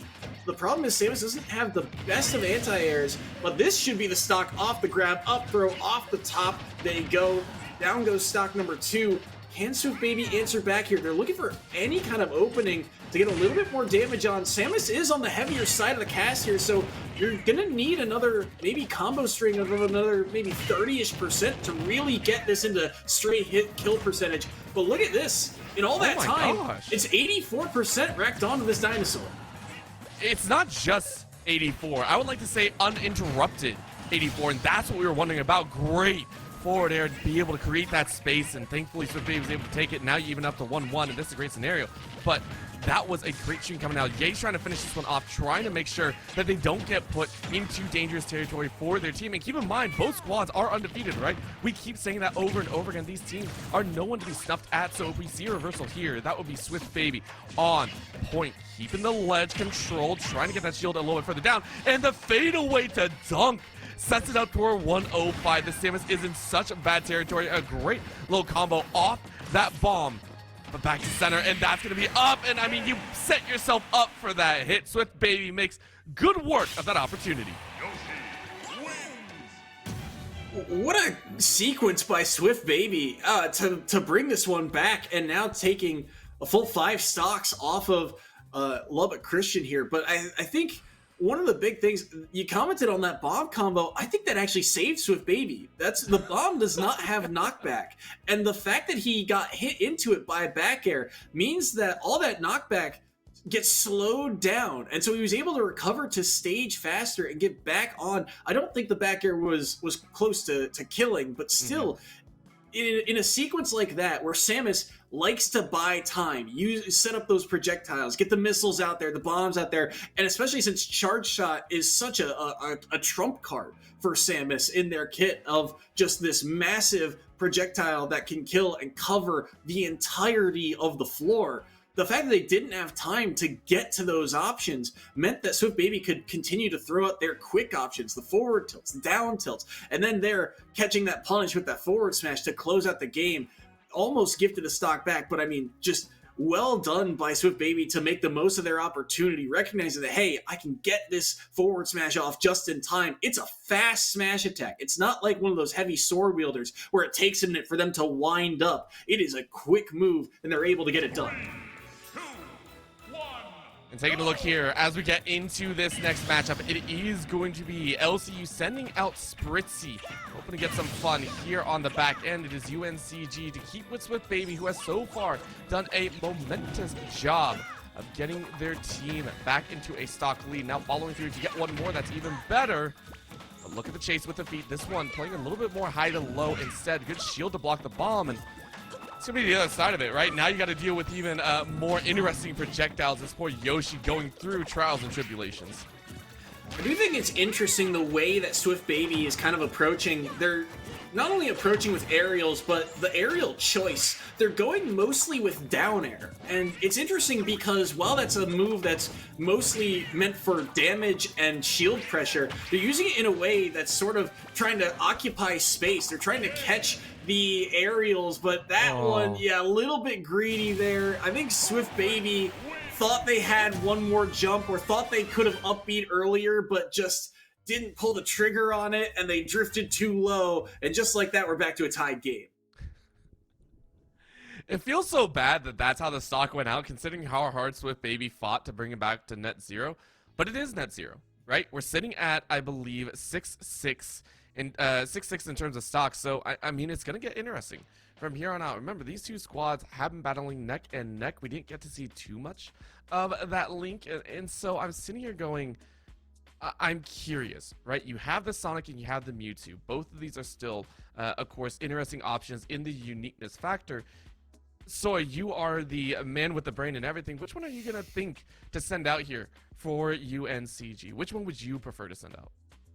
I like the pace that Sonic brings. They're able to weave around those projectiles pretty well, able to sneak underneath things like the arrow and potentially the boomerang, depending on the angle. But I think UNCG is actually going to go the other way with it. They're opting to go with the Mewtwo here from Live for their third member of this lineup. And I think it's still a solid option. You still have the side B is a projectile reflector that can also, you can use just if they're holding shield or something along those lines and potentially get a smash attack follow-up or dash attack off the back of it. Mewtwo's just got a lot of clunky or odd hitboxes, a lot of multi-hits thrown in, but this character is not lacking in kill power. The problem of this character is that they're a little bit taller and they are one of the lightest in the game. They have the same weight as characters like Pichu and Squirtle, so you do have to be careful here with your approaches, but I do love the combo game that Mewtwo brings to the table here against this young one.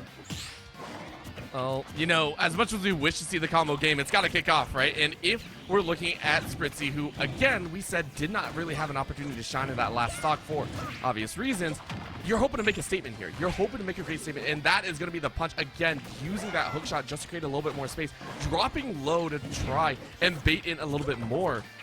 This is going to be challenging already, getting into that 40 to 60% range on either side. This is challenging. Live, praying for an opportunity to really set things in motion. Waiting for that opportunity, but doing a good job, I think, of just kind of mitigating the amount of damage overall that could be dealt to them. Only taking 1 or 2 hits in the combo instead of the 3 or 4 that Young Link could potentially get. So far, trying to Shadow Ball in the face, though, that one was ill-advised, and that one's going to lead to a follow-up. Not going to take the stock quite yet, though. Forward air, not enough to do the trick. Able to teleport back, able to get around that sword, too. Tries to dash attack follow-up. These side Bs are actually doing a lot here, kind of intercepting the next move that this Link wants to throw out. But the bomb into up air, real creative, and gets the job done on that opening stock. Really only working, I think, because there didn't need to be that much damage to actually force a knockback, right? Sitting at 180, 190, that bomb is enough. Well played, well done.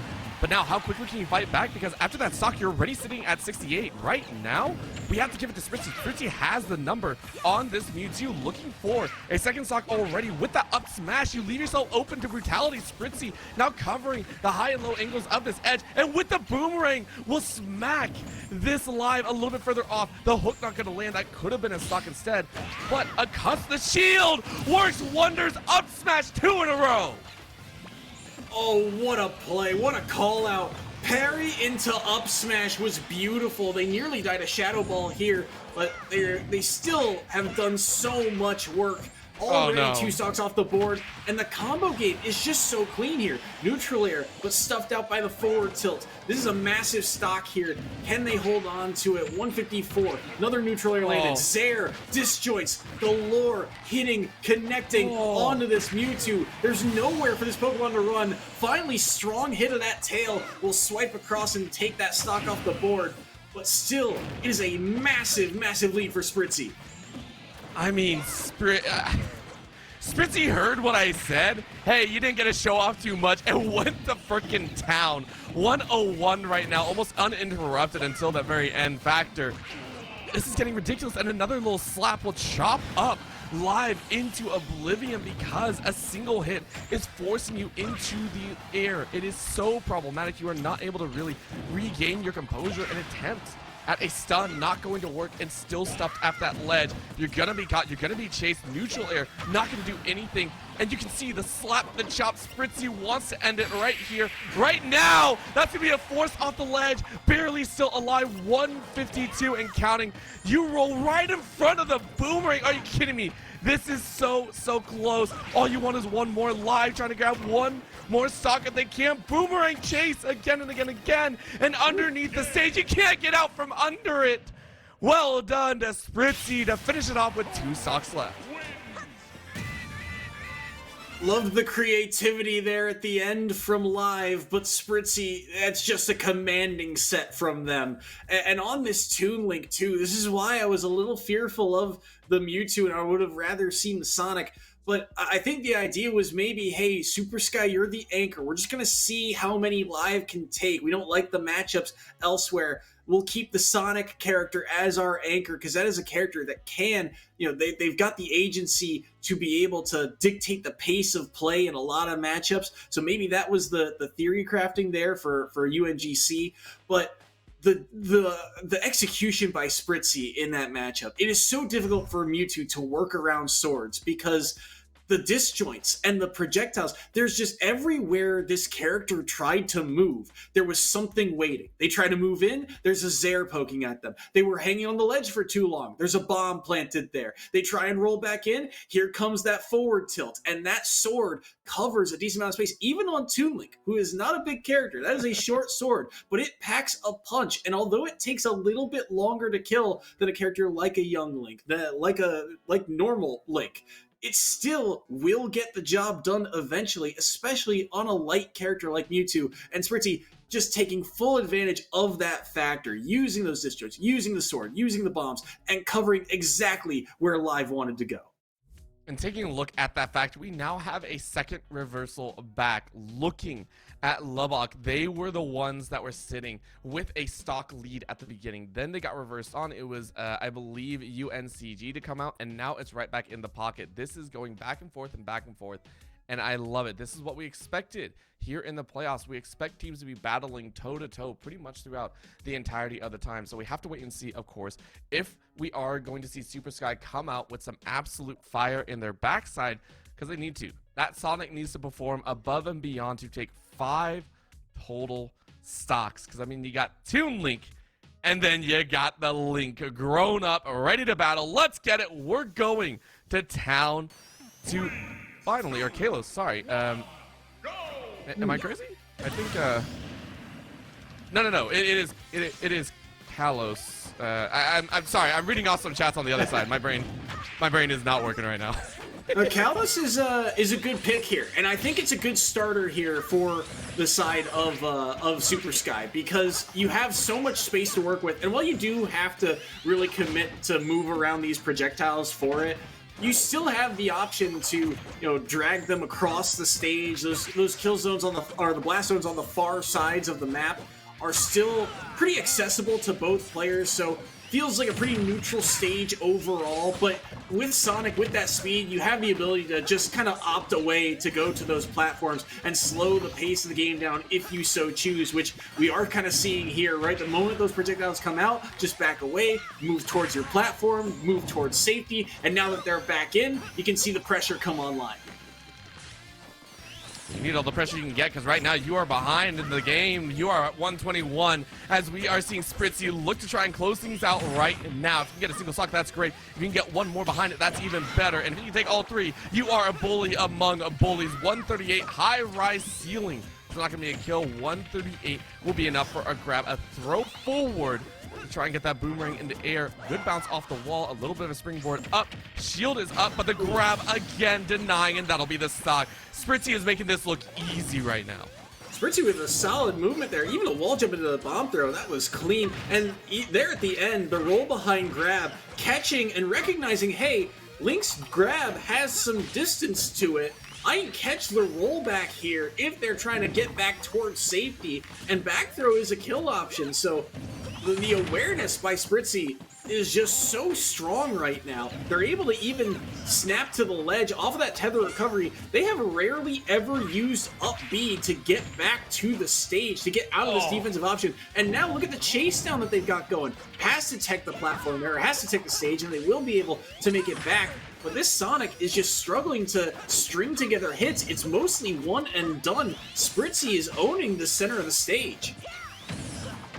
I wouldn't even say one and done. It's trying to run for your life, right? This is now the second time that we have seen this Sonic try and run away, try and stay away from the damage, and not even looking for the proactive move. Even here, the chase onto the ledge doesn't yield any results. Instead, you now just swap places, and then you're left guessing. You dash off the edge and now put yourself in a precarious spot. Great clearance with that forward air, but the damage, the sword, this has been Spritzy's MO consistently with those short hits, has kept you out of distance. A bomb down puts you in prime position for a slap up top, but back to the neutral game, 60%. And all Spritzy has had over 2 stocks is 114. What a tech there on that stage. Able to make it back though. Well, this is still a long road back, and it's going to be very difficult to pull off. Trying to roll back but cannot do so. He's stuffed out by the boomerang again. Has to take the damage from the bomb as well. Catches it this time. Don't believe he has his jump. And the recognition from Spritzy was beautiful. Forward air galore, and down goes UNCG. Wave that wand, command the concert, because you just closed the curtain on this show. Holy moly, Spritzy! If there was a moment to watch a Toon Leak roll, that was it, right? A perfect coordination, and I watched it. For me, there's something, you can talk about the analytics, you can talk about everything you can about the matchup, but there is a significant factor of players that brings in such a fundamental difference. It's all about the pilot behind the character. And at that point, it felt like Spritzy not only controlled Toon Link, but also their opponents multiple times in both sets that we saw. All 6 stocks go by. It was Spritzy in control, said, hey, we're taking the damage here. You are going to die here. I will get ready for the next. You will fall here. Constant reads. And the ability to just, like you said, not only constant reads, but the coverage was so clean. Just the control that they had. Sonic is a character that should have agency. They should be able to, in theory, weave around those projectiles, back up, buy themselves space. And yet every time that Super Sky tried to go in for something, anything to get on the board, it was, again, just maybe one hit here or there, and all of a sudden, there's a boomerang connecting on their backside. There's a bomb already on their shield. There's a lingering aerial from this Toon Link being swung at. And one of those 3 options is going to connect. And you just never know which one it's going to be because of the way that Spritzy is moving. He's playing with such confidence, too. And as that match went on, Spritzy got stronger and stronger. He recognized, hey, if Sonic has to recover low, this isn't easy. Just drop the bomb, and if he If he catches it, now he has to wait even longer to recover. He has to use something like a wall jump, and I can cover that with something like a forward tilt. Now, if he, doesn't avoid the bomb, I get free damage off the back of it. So recognizing too that, hey, there are even more windows for me to control this game state in was another level from Spritzy, and he is just looking on fire today, and that is a dangerous sign for UNCG, because they're going to have to try and find a way to fight through him here in the second set to keep their playoff hopes alive. And for them, they have to come up with a little bit of a story, a little bit of history to come back and think about their chances here, because again, that was phenomenal coming out of LCU. Hoping for a little bit more in the back, and we are going to go to a very short break. UNCG are going to take a few minutes to try and get their composition and their strategy ready to go. Please don't go anywhere. Nate Star League will be right back.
Welcome back, everyone. We're excited to be here once again as Lubbock Christian University are on the verge of taking a series victory over UNCG. It's been exciting so far. In a rare turn of events, it was the Toon Link that carried the victory forward, taking out 2 players on their own. So the only question is for UNCG, what do you change? They said 2 of their players.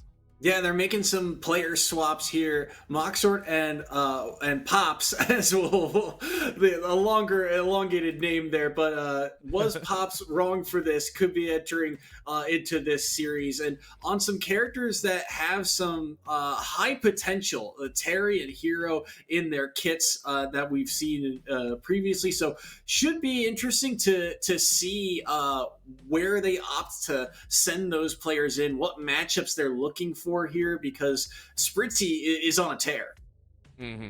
And I said it before, I am very curious because in crew battles, I always love to talk about chasing, right? Who do you throw out first? How do you get around this? That is why crews are so important. You have to figure out how you want to place your people in this route to avoid specific players, and you want to get the best matchup in each. Right now, UNCG do have that factor. You now have a Terry and, as we said, the Hero to throw into the mix. If that's actually going to be able to overcome the Spritzy Toon Link, I'm not sure. So we're going to have to wait and see. Right now, we have gotten word it is going to be starting Trey on that link. One of the players from LCU that we did not get to see before, going up against Swift Baby again, the Yoshi, which honestly, I think for UNCG, Swift Baby actually had a very commendable run in the first set. Yeah, Swift Baby was one of the players that I think you and I kind of focused on at the start as one of the captains of this squad that there's going to be a lot of emphasis on. And so with how hot they were playing in that opener, taking a bunch of stocks, keeping things even for the side of UNCG, to start with them feels like a pretty solid opener. And, you know, why not? If you've got a set to play with here for Lubbock Christian, go with the player who didn't get to see the stage in series number 1. Thoughts are galore here. As for right now, Trey is saying, listen, Toon Link might be strong, but True Link is even better. I say True Link, but there's like 7 different iterations, right? I think Link is just given a name. Is that right? It's just like the hero's name. So, you know, hey, yell at me all you want, lore fans. Right now, 81% and climbing. Swift Baby trying to get some battle back. Right now getting chased by the sword, though, and that's going to be a problem. Racking up that damage. You're trying to look really for control over the stage, and neither player really has claimed full control, I would say. Yeah, both very close here. I like the down B option. Bomb dropped, forward air back. Good down air to help tack on that damage. Gotta be careful contesting that one, though. And wow, the shield just barely comes out in time, and the up B will punish one of his fastest out of shield options, and so much knockback behind that move, and that's how stock number 1 comes off the board. I feel like Trey is more than happy dancing this out, right? Just watching from the playstyle, you can see this Link just more than willing to kind of float their way into extra damage and to be able to bounce off above, and it keeps that Yoshi at bay, right? Great little hit to go ahead and even out the stocks. So 64% is awesome considering the current state of the game. Yeah, and overall, Trey just kind of moving pretty well here and not allowing the Yoshi to get in, you know, using that sword best they can. Traditionally, Yoshi does kind of struggle with swordies because of that distance, because the coverage of these moves, but Link kind of moves a little bit differently, but so does Yoshi in this case, and they're able to so far contest each other in the air pretty well. Boomerang, well shielded there. Bomb, not gonna find the mark quite yet. Forward, oh, good parry. He falls out of up smash. Trey's gonna feel bad about that one. That was potentially the stock, because that move's got a ton of knockback. Down air, lingering, should still connect. Won't take the stock quite yet, but the coverage here again from this school is just insane. They catch the landing off of that up B, grounded again, and that's stock number 2 gone by. This is rude, and then playing football with the bomb. When did that ever become a combination? That's just mean. Looking for a chance to even get further, because 100 on the percent is not that bad, but the egg is actually going to do quite a bit. Looking for the egg break to try and get a pop out, trying to time it just right, but doesn't get it. Instead, Swift Baby now eats another 14%. Good little bounce off. Good little tail whip, though, coming out of Swift Baby, and it's going to be Trey try and bounce their way back. They've been stuck on the sledge for the last couple seconds, so it's been a bit dire straits. But again, you have an extra stock behind to play with.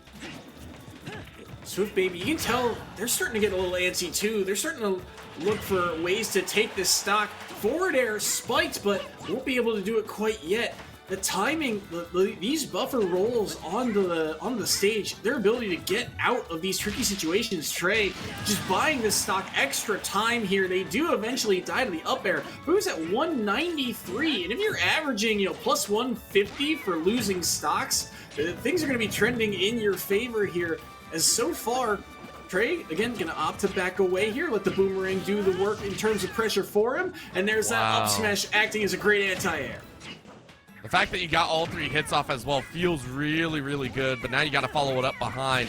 Both sitting at pretty close percentages, but another up B on the ground sets up Trey to get a handy center stage presence. That's another slash. That's the second time that's worked. Boomerang to negate the egg. Who is going to get the major factor? Boomerang trailing behind. The shield going a little bit low. This is dangerous territory. Both looking for the opportunity. And the up smash. Again, rinse and repeat. It's only 1 left on Trey. It was dicey towards the end, but it is a game 1. And that's a massive win for Lubbock Christian right there, because again, Swift Baby was one of the players that took numerous stocks for UNCG in the opener. So for Trey to lock them down to just 2 stocks means that someone else is going to have to step up for the side of the Spartans. But I think just overall, Trey doing a fantastic job of not only surviving at high percents, but just punishing overextensions. You saw numerous times Swift Baby get a little antsy, find things like the forward air, just hitting shield, even on the platform, even if it connects, still gets spiked down into the stage, and they survive off the top, high ceiling there. They're able to, not put themselves in disadvantageous positions. And towards the end, that connection was so clean. I believe it was falling neutral air into up smash to get the job done. Just kind of out-dueling Yoshi in the portions of the game that you would think Yoshi would be able to thrive in. Those scramble situations, which normally go in Yoshi's favor, Trey read it very, very cleanly and was able to get stocks off the back of it. It wasn't as clean as maybe they thought it was, right? You're taking a look, it was 1 stock left, and it was a dirty stock. You're looking at about 80% left on the board. It was not clean. But as you said, the reads were good. And remember, this is technically Trey's first game here today. Has been on the bench previously, thankfully, to Spritzy, right? But getting into it, we are directly into the next. And we get one of the fresh players to come out here. We got the Terry, I think, from Pops to bring out player number 2. Yeah, so Terry here, going to Kalos, I guess it makes sense in theory because you're just trying to force interactions here, but Kalos is a big stage that Trey, can potentially just kind of opt to back away from, similar to what the Toon Link was doing earlier. So you do have to play, I think, a little careful here on this Terry and find a way to weave around these projectiles. But once you're in, again, Terry just does not care who you are. They get their opening, you're eating 30 damage at least from it, and that bomb will actually knock Link away for the moment, but Terry in disadvantage. This is going to be a struggle. I don't mind the pick here, but it's going to be kind of a double-edged sword if this stock does not pan out.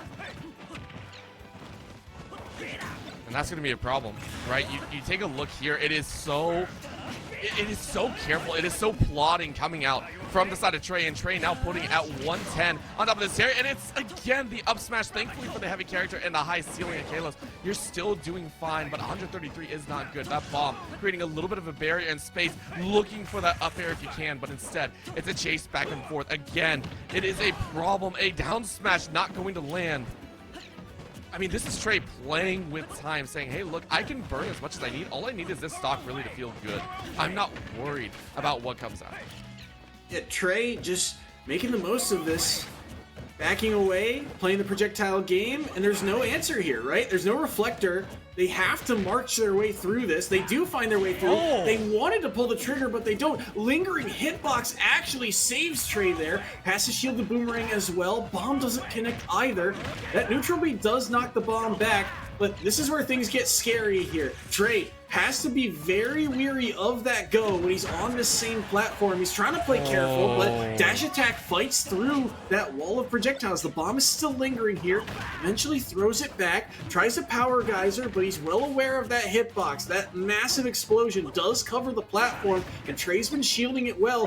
But he's back too far away. This should be a stock off the bomb off the stage, and down goes stock number 1. And this should be very frustrating, right? This type of gameplay will make anyone just want to throw their controller on the ground. And look at that, a drop piece once again.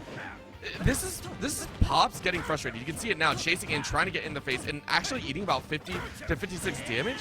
It's this taunting factor. Look at that, just a slash. 2 up Bs in a row just to create space. Trey is in the mind of Pops. If you can get one more, this is going to be brutal. The Lynx are going to take over this series. Look at the down smash even. When he's on stage 2, he's barely able to get around it as well. This one should do the trick, though. Jab, jab, up B. Will get one off the board, but still at a cost of a stock. I mean,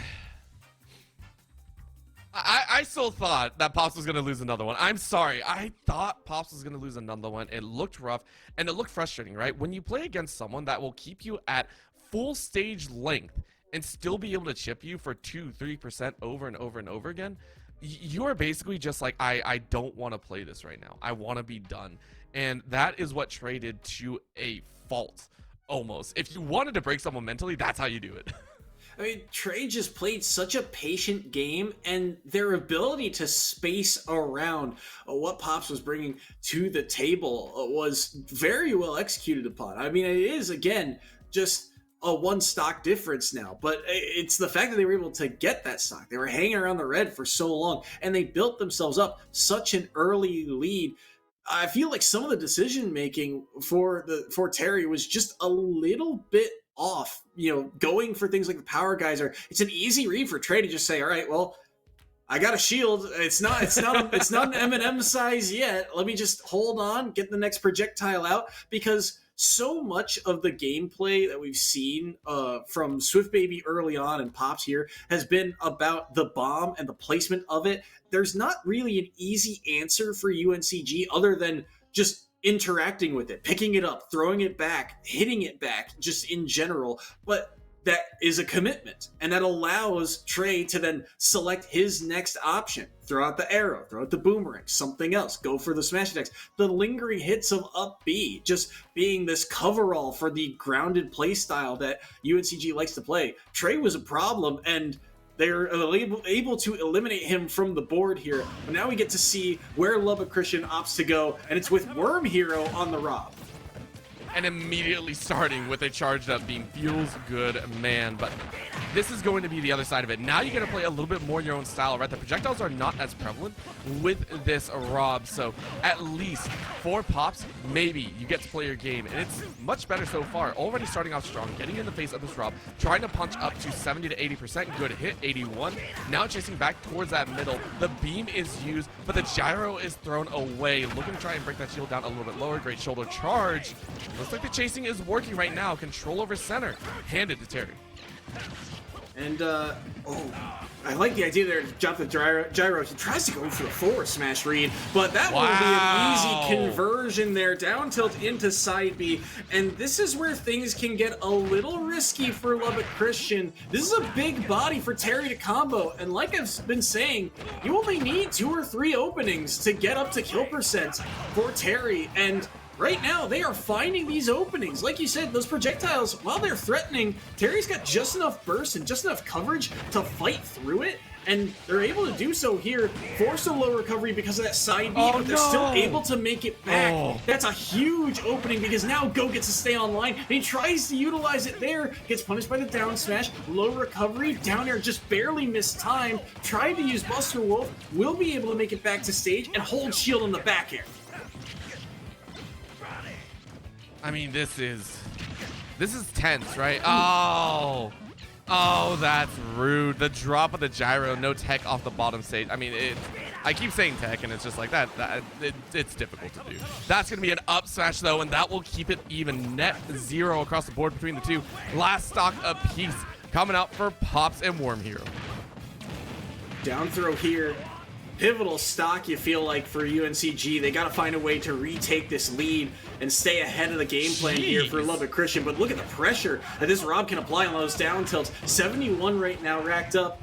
Does Terry get out of the corner here? This is where they struggle. But an air dodge back to the ledge will get them back to the stage. Underneath the platform, they find a forward air, but they're aerialed right back. Up air gets shielded. Up tilt now. Go online, but you're still going to need that extra bit of chip damage before you're at kill percent here. How do you get out of the corner once more? Roll behind and get that shield online. Forward tilt clanks. The chase down is still on here for the Rob. Continuing to pressure. And they'll find a back air off the back of it. Still not enough to take the stock quite yet. Low recovery to the ledge. Tries to fight through. The gyro nearly connected, but there's so much damage. There's nowhere to run to, and they'll shut down this Street Fighter.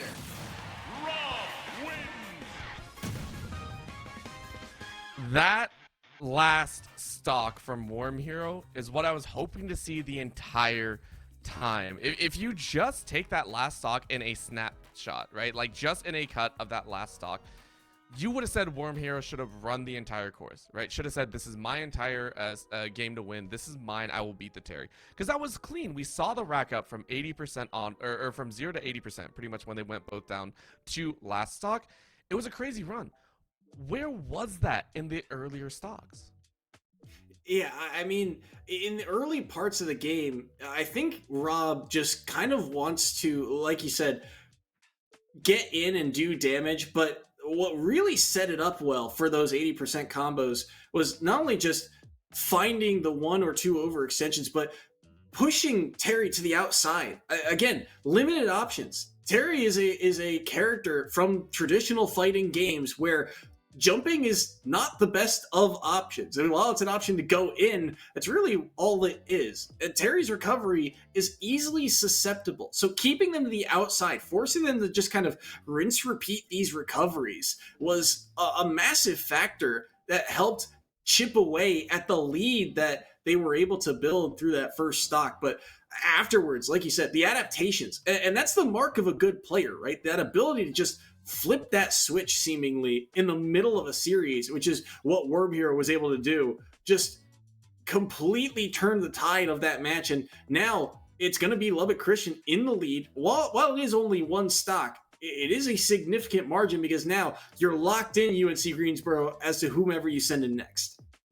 And I would like to issue a formal apology to the side of UNCG. We called out the wrong player. It was Moxort on that Terry. Was running the show pretty dang hard there. It's actually Pops now coming out with the hero. That is going to be the next player out for UNCG. So once again, huge apologies. My bad on that one. I will not let that happen once again. So we'll go ahead and see Pops on the hero to try and fight the machinery with magic. Yeah, this one should be fun. I love seeing a good hero player, and Pops is absolutely one you got to watch out for, because while there's a lot of focus on the menu and the spells that can come out, Hero's got a sword that can cover so much space that Rob is a big body. He's going to take hits. He's going to get hit a lot.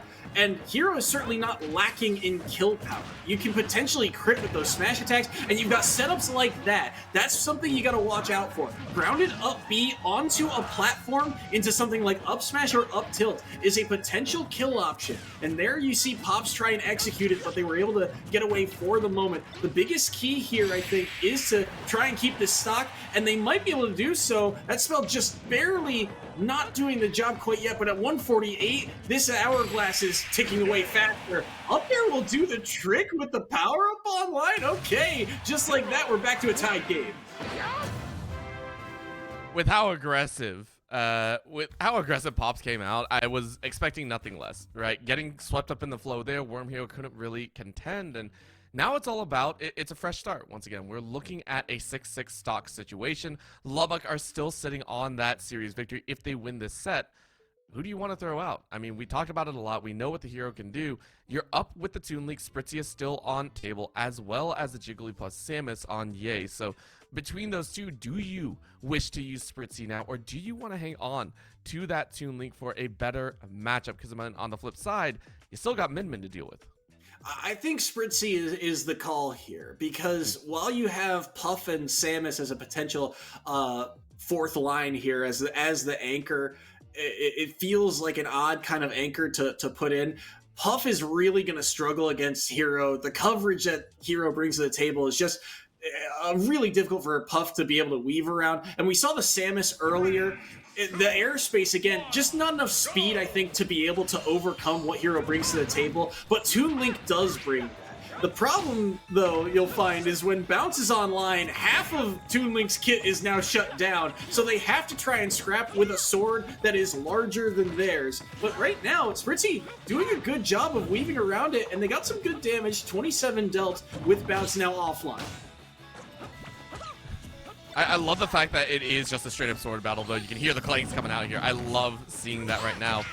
But this is where you're going to try and bounce back. Remember, Spritzy is quite strong, as we said, in the first set. Had a fantastic run. This time around, though, keeping neutral pace is not like Spritzy. Spritzy was feeling much better when they were in control, when they were fully in control. And in the situation from high ground, it is going to be a bomb to boomerang combo, looking for that up tilt. Not going to find it. Instead, the bounce is back. Well done by Pops to be able to contain that spell over and over again. Grants them a stock lead. Pops with a big forward air there. Able to survive that combo as well. It's just still a tricky spot. Low recovery, able to get around those bombs. But how much damage can he really get here? Threatening a lot of the menu here, but Bounce again back online, coming on so frequently here. And Pops will always be looking for it, and the movement here would accelerate. I think they got a little bit too far ahead of themselves and didn't realize how far that move was actually going to take them. Takes them right into the up tilt, which costs them their stock. So back to a tied game here. Flame Slash will do a decent amount of damage. Accelerate back online here, and this is where things can get really threatening. Now the pace of play is in Hero's favor. Snooze nearly connected, but this is 2 power-ups online. This is a very threatening sortie. I am wholly impressed by the substitutes that have come in here. So far, they have been able to make an impact. They have been able to kind of stall out what Lubbock were chasing for, right? But now these combinations are going to come out fast and furious. Spritzy feeling a little bit better about these situations, winning out the buffs, and has done very well. Now evening up the percentage of a shield break. Are you kidding me? Shown to the edge, waited out the full charge. You deserve that blow. That was so smart. I mean, it had been forever since he charged that move up. He honestly, I forgot about it, that it was still lingering in his kit. And it does so much damage, but even if you shield it, you get all that shield pressure. Neutral air will stuff out that approach. So just like that, it's back to a tied game. But still, you feel like this hero is putting in work here against Spritzy, who is, again, on fire through that first set. Oh. No way, does that kill outright? Yes, it does! I can't believe it. Slimes galore. Hero. Pops. What a play. What a freaking play. 2 stocks at the end. Surprising to say the least, right? That was a 60% on that Toon Link. That was 60% on Spritzy. That was not a stock that we expected him to lose. And yet Pops came out with some fire. Well done there. All of a sudden, Lubbock facing down a set loss. Yeah, 1 player left in their lineup. They got to take down 2, but again, it's still manageable. It's still within striking distance. Biggest thing here, just find a way to get Pops off the board. Just make sure that you give yourself a chance in this last set. As long as you've got a chance, as long as you've got a stock remaining, you're still alive here. But it's going to be very, very difficult. The way Pops was playing, Pops, I mean, they've got the bread and butter down, right? They've got the ability to go for combos like up B into up tilt. They've got the ideal spacing. They are generally good at decision making in terms of the awareness when to use the menu, what's on the menu, quickly able to scroll through, find the right option, because you don't know which 4 are going to appear. It's RNG, it's random chance. There's some have better odds than others. For instance, Zoom has a better chance when you're off stage of appearing on your menu, which I believe only saw once. But Pops' decision making is just on point, and so yeah, we'll really have to work hard in this matchup. The Jigglypuff this time around instead of the Samus. I can actually get behind this. I love this, mostly just because I like Jigglypuff. It's very fun. It's a do-or-die character, like just about anyone sees. And if we see a shield break here, it ain't going to be that pretty, right? It's going to be a problem. So you can already see, looking to try and get that bully moment, but off the rip, Pops is looking much, much better, getting that huge percentage up. The trades are working out in their favor. Not wanting to run any of those, goes ahead for that accelerate, trying to keep pace with the Jigglypuff's boat, and that's just a stock off the rip. What a stock, are you kidding me? Fully charged neutral B with accelerate there to catch up, and the spacing was just perfect. And the fact that it's Kalos too, that high blast zone does not matter, but using the platform to their advantage, this is so well done by Pops right now. Holds shield and able to stall out that side B as well.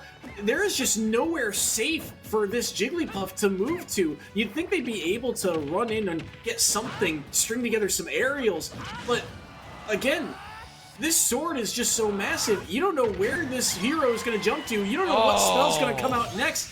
And falling up there with the power-up online again takes a stock off the top. I mean, this is do or die moment. Remember, the charge up is there. Oh, the rest doesn't connect. No big punish, though. Able to be knocked out thanks to a little bit of an afterburner. But, I mean, the shield is getting low once again. That's going to be a full charge, and you're off the stage 84 and then some. Oof, ready to go. Not really able to be used, though. Because of that, it's going to be a challenge. Can Ye pull this off? Can Ye find an opportunity and bounce back and maybe collect a few more? Challenge is up. Psych is up. Good grab. Good pile drive into the back throw. And that's a hit against the wall, but it's heck out. What a move, Props, and give me that boot. I will take that dub. And UNCG, thanks to Pops, will fight for a set number 3. What an effort from Pops to bring this back. So many stocks taken off the board, and the Spartans get to stay alive. One more set to play out between these two. And listen, I love a good Jigglypuff, but that is a tough character matchup. Hero does so much, occupies space so well, and you saw just every little hit Hero gets against Jigglypuff means so much. It is just a lingering kill threat on this character. Even if your shield breaks, that is your stock for Puff. You have to be so precise with your movement, and there, the hitboxes not connecting for Puff in that instance, trying to get the rest. Even if you don't get a solid punish, the chip damage that Hero is able to sustain on a character like Puff is just too much to overcome, and because of that, Pops is able to clean up this series. Gotta love it. Hope to see even more as we are going to go to a set number 3. We gotta wait and see what LCU have to bring to the table. Those player swaps seem to have done the trick. Let's see what LCU can bring back against UNCG as we go to our finale. Winner moves on to face off against Stony Brook. Don't go anywhere.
And welcome back, everyone. We are ready to write the final chapter of this series. It has been a battle time and time again, and at the start, it was LCU to come out with the dub. It was close, don't get me wrong, but Spritzy ran it up. And then in game number 2, the set number 2, with some explosive substitutions, got the better of them, and LCU are now looking at a possible defeat. Getting right into it, though, the teams and players are ready. Straight off the bat, Swift Baby and Spritzy to take the lead.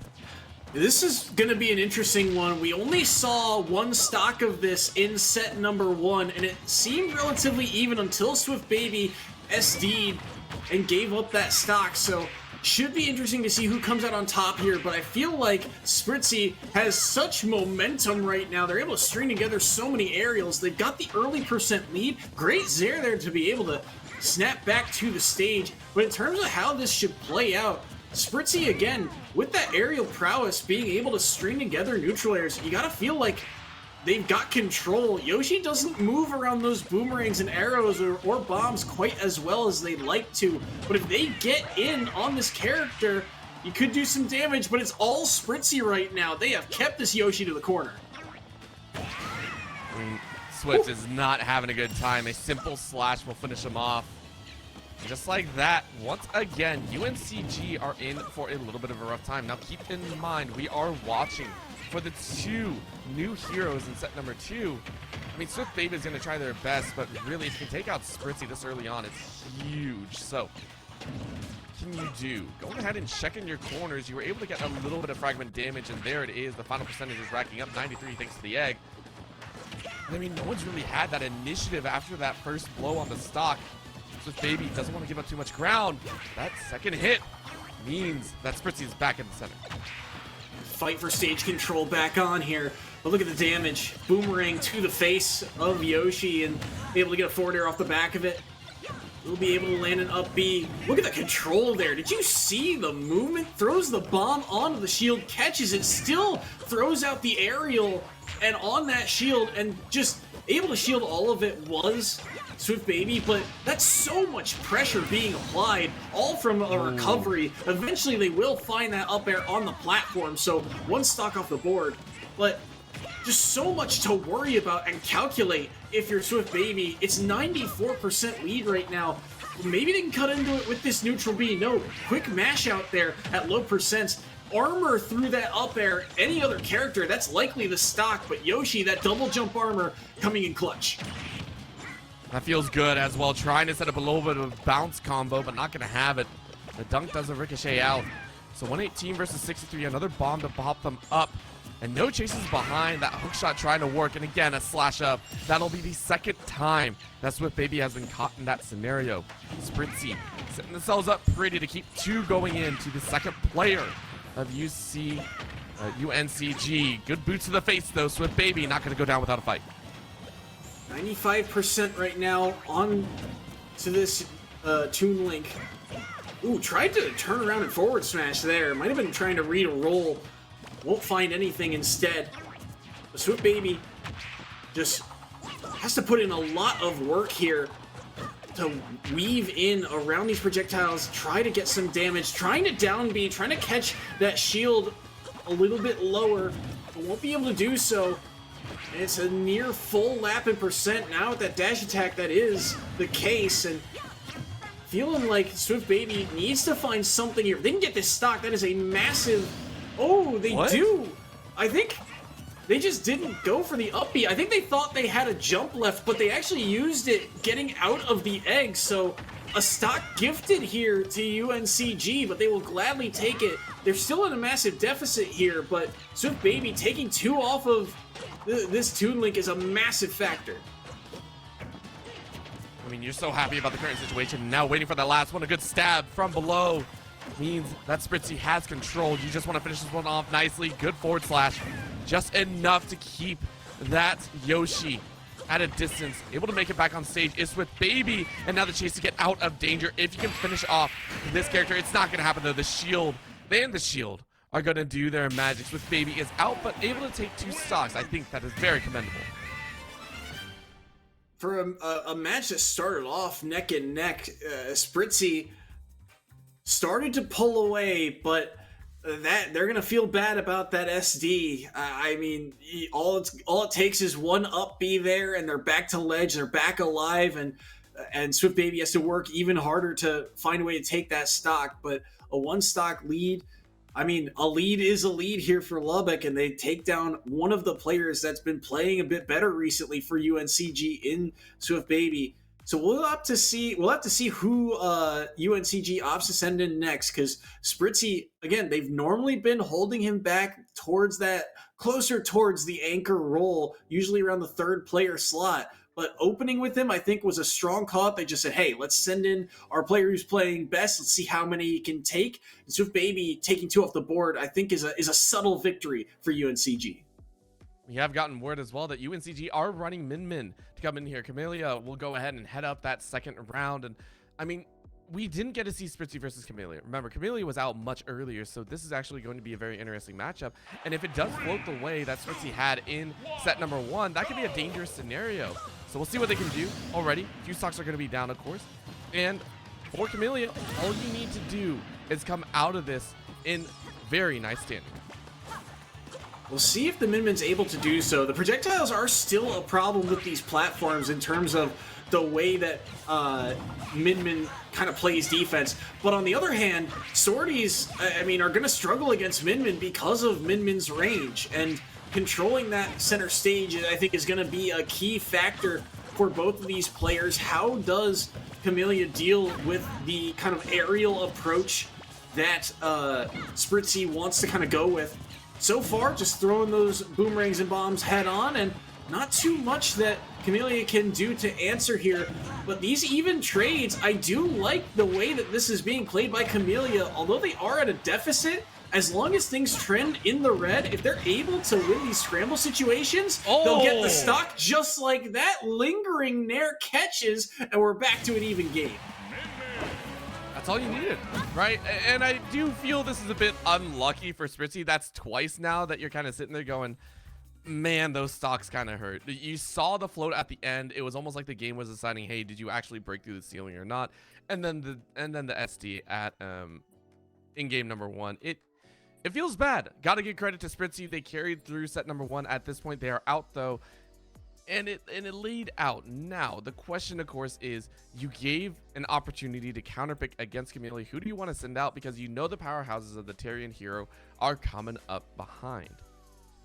Well, I think the two answers for Lubbock are Worm Hero and Yi, because Worm Hero on the Rob is what we saw to start off the series overall. That was our opening matchup, was the Rob versus the Minmin. But also with the Jigglypuff Samus combo, you have the ability to get in on Minmin without sacrificing too much. Projectiles from Samus, and then the occupying of space from Jigglypuff. Once Jigglypuff is around that arm, you're in. Jigglypuff loves stringing together soft aerials, forward air, neutral air, and Min is a taller body, so it's not like it's very hard to get in the first place and get those hitboxes on target. So I think those are likely where we're leaning to. Trey could be another answer, but after Camellia was able to take down Spritzy, I don't imagine they go back to back the same matchup. I don't think you want to either. It's actually going to be a little bit of a redemption arc coming out for Yay here. They're going to go ahead and try and run it back with the Puff and get that dub against Min. Again, the floater, though, that's going to be the problem we saw. We saw Yay have some struggles getting the combinations down, even looking at that rest combination. You're not going to have those chances here. I feel the Min wants to keep you at a far distance. Yeah, and Puff can close that distance very quickly. Where they struggled against the hero, right, it's a very different matchup here. Battlefield is an interesting stage selection for it, though, because you have all these platforms to weave around, but it is a large stage. These are large blast zones, and it should, in theory, allow these characters to live for a bit longer. But right now, I mean, this is the struggle of every Puff player is that you have to find ways to take stocks here. You can string together these aerials, but finding that strong hit is going to be a problem, and the more hits you take, you will die earlier in the red here. So they do have to make these openings count, and so far they are. This is another area where Puff could find the advantage. Good. That you and I saw the same thing. That air dodge distance was dangerous, but the arm will connect there. But if they can keep Min Min off stage, it's a tether recovery. So you just throw out something like Nair or forward air. It should be able to intercept, but look at the damage coming online. This distance, they're hovering and right in that threat zone and eating so much percentage for it. I would like to point out, as soon as Ye came back, 864. There was no answer behind it. Camellia just completely decimated that initial engage. So this Puff is not working. I hate to say that right now, but it has had some problematic setups, and I'm not sure if this was the right response. However, you can see here, it is going to be Camellia hunting for that second. If you're able to get this one, you put yourself up in a stock lead, and it's just a simple hit. Honestly, I don't even know if there's a whole lot of jumps left. Yeah, just a wallop. That platform is not your friend, Ye. Yeah, unable to get in, out of disadvantage. Maybe they can find something here, though. Nope, unable to catch that tether recovery. And every character out of the corner is going to struggle against Min Min because of that coverage. Stringing together hit after hit here. Able to weave around. Good roll behind into neutral air. They try to cover low again, but this is 2 or 3 times that we've seen them recover high instead. So they are very aware that the moment they recover low, it is likely their stock because of it. And they're opting to recover high here. This is really well played by Camellia to shut down this Jigglypuff. For the second game, really, this Puff has not done what it's needed to do, but it's not necessarily their fault. The player is just making it very difficult to get in and do what Puff loves.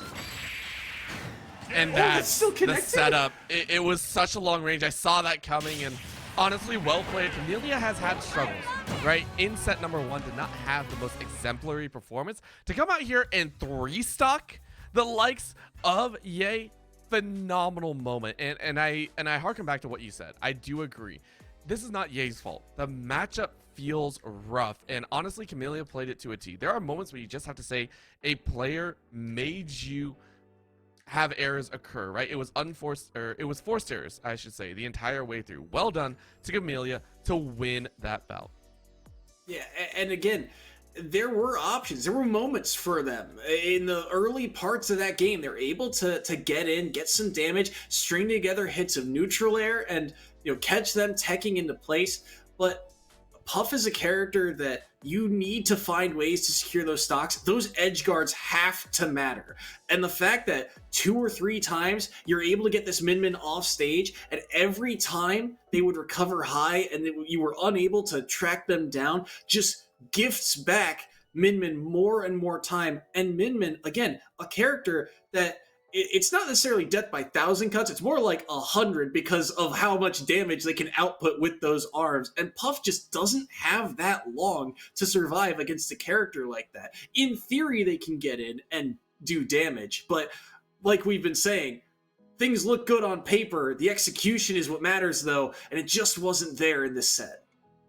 But this time around, we do have to wait and see what is going to come out. Lubbock are now floating back towards Warm Hero to try and bring it back. And remember, they have to get through 6 to be able to take a extended lead. They need to get through 3 of Camellia, which I think this matchup specifically was one that they played prior, and I think it was Warm Hero that came out with that dub there, so might not be too bad. The problem is, again, you can't lose the stocks. That is the problem, the condition that Warm Hero has to play for. Taking a look, I think we're waiting on the map selection, and we're going to Pokemon Stadium 2. Okay, I can see this. And this is going to be, I believe, just a rerun of the opening match that we saw at Worm Hero on the Rob, on PS2, going up against Camellia's Min Min. And I think, like you said, the emphasis is on Worm Hero here to not just win, but win big. They need to hold on to these stocks. And they were able to do a pretty good job of that in the opener. I believe it was a 2-to-1 stock count, or at least 2-0 stock count by the end of it in that game number 1. So if Worm Hero is able to replicate that's at least serviceable for the upcoming matches that they're going to have to play. But they do have to execute here. They do have to make sure that this isn't close. They have to try and run away with this one and make every little bit count. And Camila is not going to make that any easier with stage control right now. Nope, just be in your face, get all aggressive, and have a blast doing it. But that gyro is going to be able to space out some of the attacks. Good punches to bring back out, and look at the punch power it is showing once again. This time, though, you're not going to be able to kill at 70 or 80. You need to hit that 140. You need to go in those high-ranking sites. This Rob is much heavier than a bug. Yeah, much, much heavier, but they will still die when those hits connect off stage. That's something that we didn't really see from Camila earlier, was that the ability to cover up high on those platforms. Oh, such a smart read there. Waits patiently, then goes for the side B, and they're able to connect on it following the drift down. So well done by Worm Hero, but now they're off stage. How do they find their way back? They use a neutral air just to try and cover space, cover their landing. Jeez. But again, the pressure here from center stage, they're covering the corner. There's just no easy way for Rob to get around it. They try and cover low once again. They're looking for a way to take an early stock here, but they're unable to do so. I mean, that is just rough right now, and we're finally seeing some signs of life, jumping over the hammer, jumping over those weapons on the arms. Yes, the Rob is finally able to make an entrance, but the damage, I think, is a little bit too much. Gyro going to get bounced back. Good grab coming out from the side of Camellia, and it's still danger territory. Take a look at that. You are still almost chasing away from your death. Good front hit. Going to be Camellia hunting for that top rope. Not going to land. Good whale on the arms, and Wormhole now in the middle, now has control of their own. Holding center stage best they can, but still fighting out of the corner. Not something we've seen from Camellia. The ability to change up the playstyle here. This is a grab back throw, and that might do the trick. No, not quite yet. Low recovery here. Not much Min can do about it. But that neutral air will do the trick. The swap of the arms there to make sure that neutral air is on an arm that will kill. Gets the job done. And just like that, down their last stock is Worm Hero. Just so good. And for right now, I mean, Camellia, huge props, right? You have done so much work here. Yeah, you're going to lose your stock, but it's still 1-1, and you had the percentage advantage. You are now controlling just about everything on this stage. And Worm Hero is able to become a hero, that's great, but it doesn't feel like a great reflection back. Something that, again, we have not seen. The adaptation. Jeez. They're just playing so smart on this Min. You know, they had their warm-up in series number 1. They are alive and well here, but this could be dangerous. This is a massive stock here. Such a deficit to try and overcome here for Worm Hero. At 91%, stuck in the corner against Min. Has to opt to go high, now recovers low, gets the laser, can't get the grab follow-up though, and the gyro is knocked back, has to hold shield, but how long do you have here hovering off stage? Again, the coverage just so clean, able to make it back. Now the gyro comes through, down tilt, into forward smash with rage. Is that enough? Laser, air dodged around, to the recovery, able to snap back, neutral air, knocks him away, and now it's one hit will do the trick. One hit is all they need. A little bit of aerial battle as right now they are fighting for the ledge. Worm Hero able to get to that ledge, rolls in and says, hey, you're not going to kill me. Shield is up, but that's the punch. That's all you need. Camellia swings on 2 and takes it all home. That is a Lubbock on their last player. Camellia with an absolute showing here in set 3. Camellia stepping up, and we touched on this in match number 1 between Stony Brook and DePaul, how the depth of the roster played such massive importance, and here coming through UNCG felt like Swift Baby was going to be the anchor, but no, Camellia steps up, Pop steps up in set number 2. The depth of the roster for the Spartans has come alive here as this set has gone on, and now it is a substantial lead for UNCG. Trey, the last surviving member, has a decent amount of work. 3 stocks to 7. And honestly, when we saw Trey, we give credit where credit is due. Trey played a fantastic set in game, and a fantastic game in set number 2. I get my words mixed up, of course.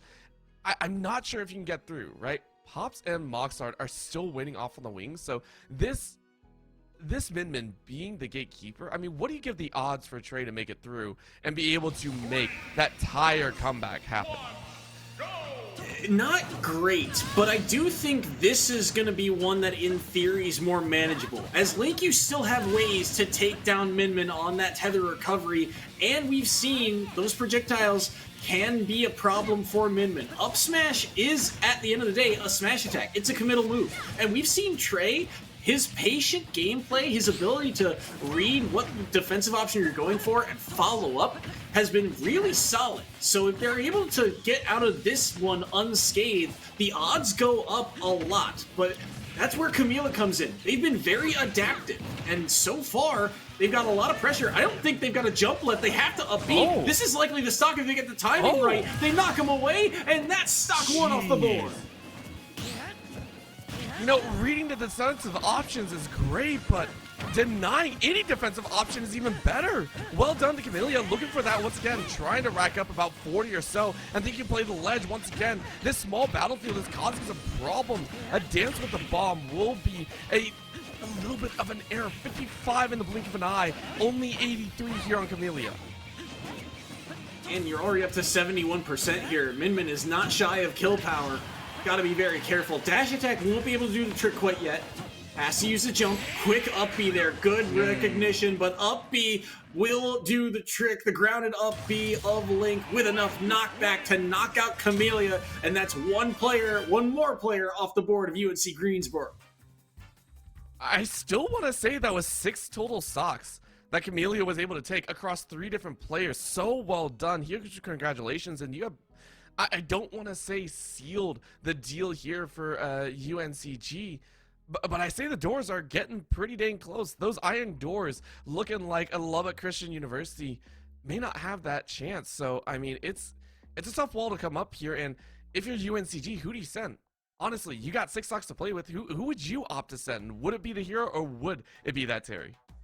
I would send in the hero just to contest the projectiles. It's a rough match to try and deal with what hero brings to the table. The projectiles that hero brings are just stronger, and the sword swings about just as fast. But UNCG, I think, are playing this a little bit more for the long term here. They're going with Moxart, who rocked the Terry in the second series and that substitution series that we saw, and they're saying, all right, we're going to leave Pops back as the anchor of this team in a little bit of a favorable matchup, just in case this Terry goes awry. But the Terry, again, full kill power online very early against a tall character. This is still a very favorable matchup for UNC Greensboro.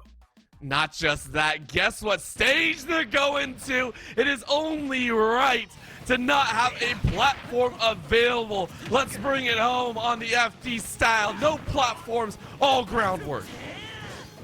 Moxart did a good job in that second series too of cleaning up some stocks, making sure that players did not survive up to those high percentages like Trey was able to do in that second series. Trey, right now, trying to buy some space. Last time these two played, it was on Kalos, and it played out very similarly to what we're seeing right now, right? Patient play, Terry waiting for their one opening and trying to convert off the back of it. Won't be able to catch the landing though. Low recovery force, up smash, won't find the mark, gets hit away by the get up attack. Maybe something here, waiting to see when they use that up B out of shield. They're able to air dodge around that Buster Wolf as well. If that connects, that's likely the stock. It's going to be a reversal though. Stock number 1 going the way of Trey. Remember, you gotta hang on to all of them. I don't think it's gonna happen, but it's a dangerous spot. Great bomb to kind of disengage from that edge. It's 130 though, a single blow. Now even a soft impact might be the call here. It is gonna be Moxart saying just, hey, give me that one. Please, give me that chance. A good full parry block, and now you get the edge. Now you get the center stage into edge. Oh. Yep, that will do the trick. Again, coverage. He covers high, he then opts to go low, and he uses the one move that, just in case he decides to go high again, covers it as well. Down B, will get the job done. And again, it's just a matter of time for Terry. Even though you can do all this chip damage, if you don't find a way to take the stock off the board, Terry will find ways to come back. And now the go is online. Look at that, quick 30+% dealt in one move. That up B out of shield will knock them away, but they're at 130. I think the jump, yep, still in the tank here. Air dodging just barely around that forward smash as well. Trey looking for any opening, any overextension here. They don't want to take any more percent because they know they have to hold on. This is their tournament life on the line here. But Buster Wolf fights through the projectile, and they're all the way up to 82%. I mean, this is so dangerous. Honestly, leaning into that Terry favor. They get back to the ledge. A single blow will do it. Look at that, from edge to center to edge once again. This is Tournament Live. Trey saying, please give me the strength. Another bomb to try and float them off and get the stock. You are fighting your absolute hardest. A rollback in. Usually that's preceded by a grab or so, but it's not going to happen. The bomb still being at length. We're seeing this once again. You said it. Remember, Kalos was the last time we saw these two try and dance, but no platforms to hide on. This is all groundward, both throwing the projectiles as much as possible. Bomb over shockwave, bomb over shockwave, and an attempt at a read. You don't get it. That is going to be the stock, and we're down to 1-1. One last chance here to close things out here and now. And now, after that combo, there is no room for error here. Trey has got to play near perfect. He cannot afford another strong hit here. Forward air will knock him off stage. Bomb lingering. Get up attack will hit. Now another chance here off the down tilt on the chase down. Terry still without, or no, uses jump to get back along with that side B. Good combo here from Trey. This is starting to get into danger territory. Can he hold on? Gets the bomb, but down B will connect and knocks him up off the sky. And Lubbock Christian will go down. UNC Greensboro get the W. Throw the cap. You have won. The substitutions taken home. University of North Carolina at Greensboro are your victors in a close battle. And I say that because the sets almost spelled a different story. Set number 1, Lubbock came back with a fiery spritzy. Set number 2 went the way of UNCG thanks to a ridiculous hero. And then it was this third set that Terry and honestly Camellia. What a ridiculous showing. Powerhouse is stepping up every single time.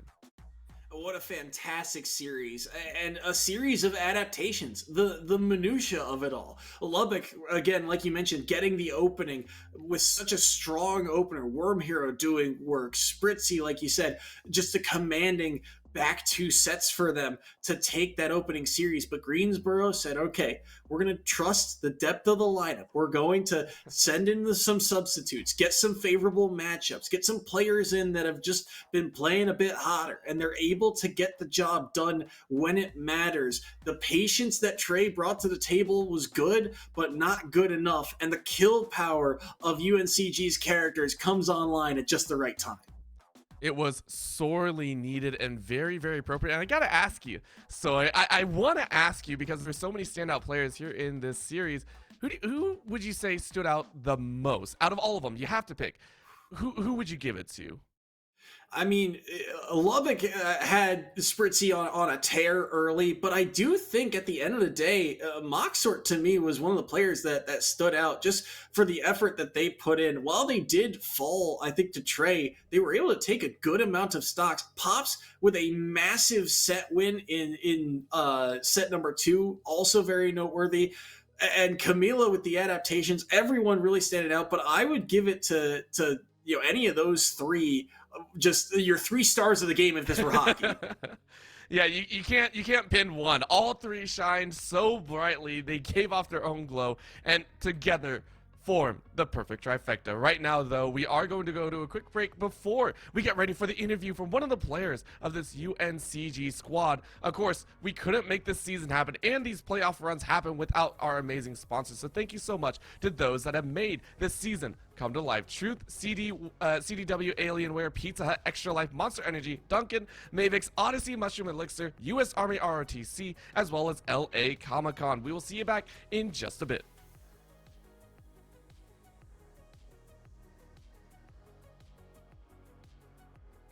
maybe. We're enjoying ourselves here. Again, this is... I think we have given ourselves a very wide berth here. And honestly, again, shout out to all of our sponsors. But it is amazing to also be here in the playoffs here and get to see these amazing teams. So let's go ahead and dive a little bit deeper in, because I want to talk about some of the downsides as well, right? We saw some of the other complications come about for the side of LCU. So I want to see for LCU, because their season ends here, we get to discuss how can they improve, and in your opinion, what do they need to do to be more competitive come the spring season?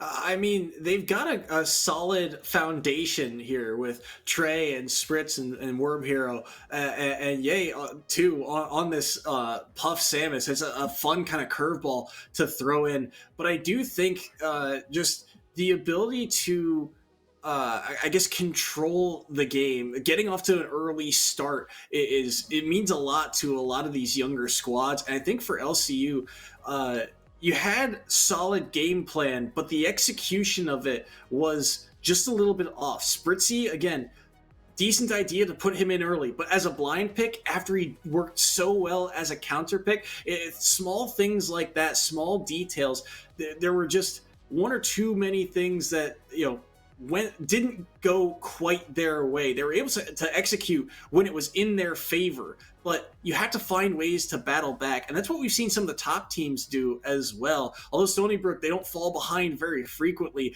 they do have those moments where, hey, they're at a stock deficit. What do you do? How do you take stocks? They make every single little detail matter, and UNCG, they read into that, and they saw, hey, some of these matchups aren't in our favor. Let's substitute. Let's get some changes. And they were able to benefit off the back of it. And I think taking a look at that, the one player that really made it happen was Pops. Pops came in with that hero play, quite literally a hero. And we got an interview with Hero themselves. Pops, thank you so much for joining us here on the desk. You came in like a savior, an angel from the heavens, and you showed them what for. The hero of our day. How you feeling after that victory? How you feeling about moving on from the round of 16? I feel great. I mean, our team, some of these guys are new. I'm new. This is my first time at UNCG. But, I feel pretty good. I feel like, we came back from a pretty bad first game. It wasn't really close at all. I'm glad we were able to, we were able to talk to each other and feel like, hey, we still got this. We can still win this. We can still outplay our opponents. Let's just go out there and let's just win, even though it felt pretty bleak sometimes. And for you guys, I mean, like you said, you're a newer member to this team, but we've been talking about the depth of the lineup has been a big emphasis for these playoff teams. I mean, how do you feel about, kind of the overall state of UNCG? Because like you said, if you're able to sub in and do this well, and you guys remain, undefeated with another W, you're on to the next round of the playoffs. How do you feel about how everyone on the team is performing so far? I think we're great. I think we have a lot of players who are around like a very good skill level. I don't think there's many colleges I'm going to look at and be like, these guys are just better than us. I really don't think it exists. We're bringing in more people next semester. We got more people coming in.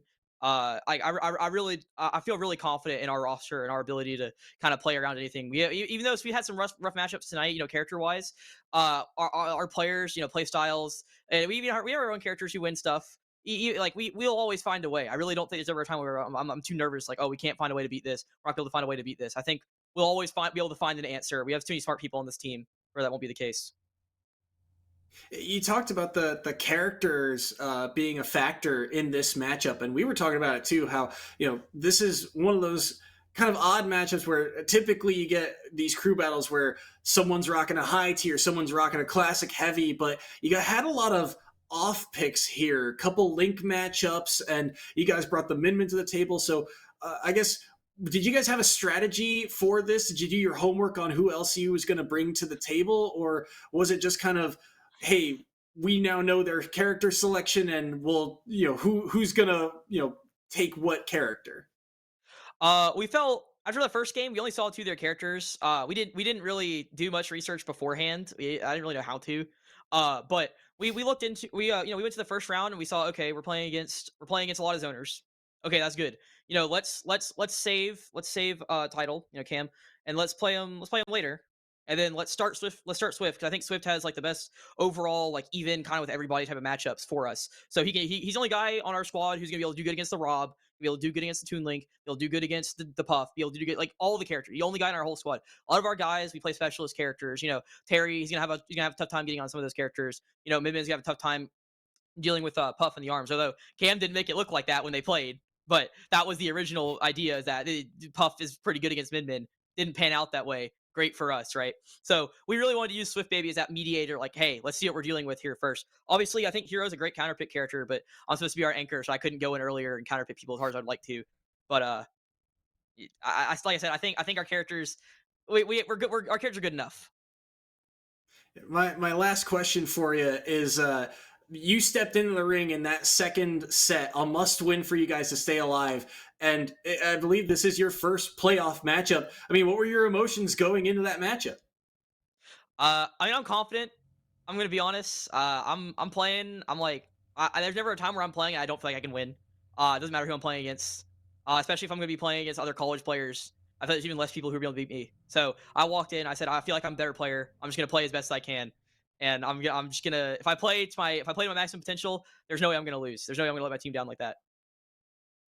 I love the absolute confidence, and I have to say, you're going to need it. As much as I want to believe in the confidence, you know who you're going up against. It is Stony Brook, the reigning champions from the spring split. And granted, yes, it was a close one, but they're still the champions at the end of the day. How are you looking forward to that? Is that a matchup that you're excited about, one that you are actually going to try and like research in, or are you still just overflowing with the confidence, one of a hero?